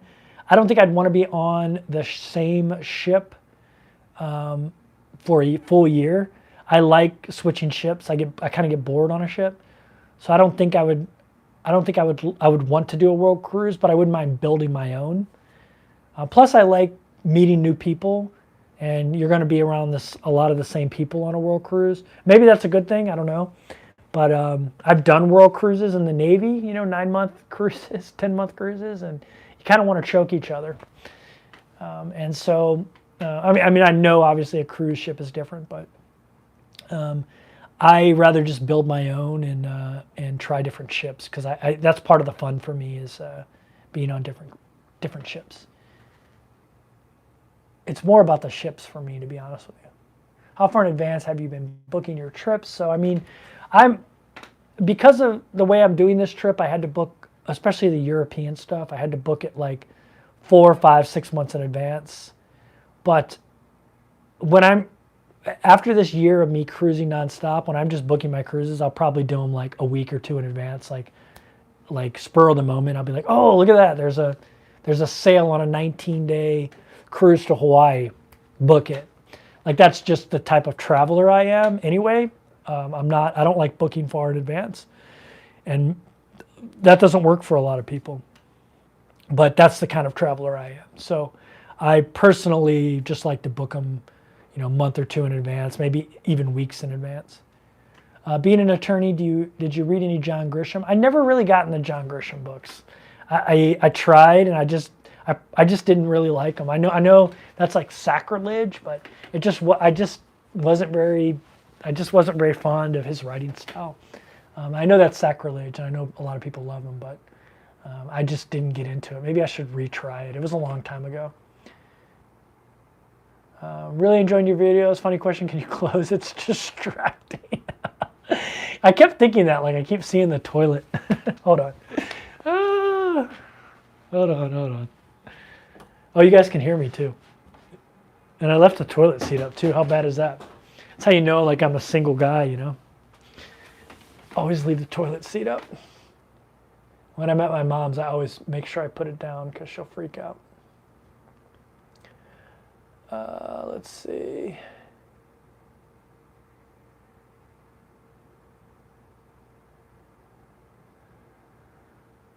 All right. Consider a river cruise. Yeah, I definitely want to do some river cruises for sure. Dan says, I'm backpacking through Europe with my wife for 2 months, and we want to do a cruise while we were there. Is there a cruise line or trip that you would recommend? It depends on what month it is. I mean, you could take a cruise back to the United States if you're there. If you're there October, November timeframe, you'll be able to find all kinds of transatlantic cruises back to the U.S. I mean, it just depends. There's so many different cruises you can do out of Europe. You can do a Med cruise. You can do a British Isles cruise. You can do Norwegian Fjords cruise. You can do like the really cool, like the one that goes out of Rome and goes to Greece, Israel, like Nazareth and Jerusalem, Morocco. Like, there's a ton of different ones. I wouldn't even know where to start, and I haven't done them yet, so I hate recommending stuff I haven't done yet. But there's some really cool cruises. If you line it up right, you can, instead of having to fly back, you can cruise back, which I think is a much better way to travel. You don't have to deal with jet lag. Douro Valley River Cruise, that's my next move. That sounds awesome. What's the cheapest way to get to London from the U.S.? The cheapest way to get from London to the U.S.? I mean, if you can get a transatlantic cruise, a lot of times they're pretty expensive from London to the U.S., especially the ones that go from London to New York, man. Sometimes they're cheaper than a flight. So, yeah. But a lot of times you can get really cheap flights from New York to London. Atlanta to London.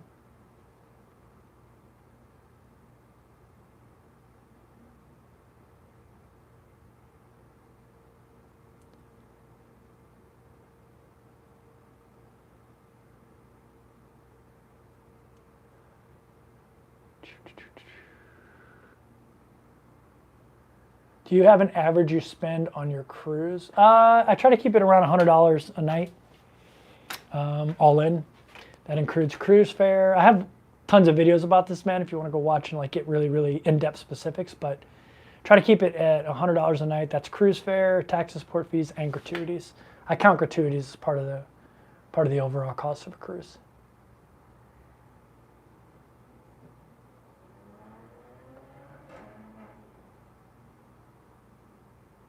All right. I think I'm all caught up on questions. If you have any, throw them out there. We'll go just a little bit longer. I've still got 150 people in here, so it's always nice to try to answer as many questions as I can, especially for people who just joined. This one question just keeps staying at the bottom. I don't know why. It's so weird. And it's date stamped at 2026, so at 8/26. So it was a while ago. How close are you to the $100 a day? I'm way below it now because I got all those. I already talked about it multiple times in this video, so I don't want to repeat it again. But I did some gambling for the video, and I ended up getting a bunch of free cruises. So I'm actually way under $100 a day, like probably closer to $75 a day overall.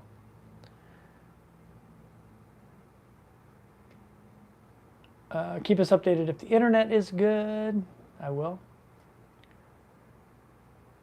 Pack nice pants and shoes for Europe. Yeah, I do. I have some nice pants and shoes. I've been carrying nice pants with me the whole time. I just haven't really used them very much.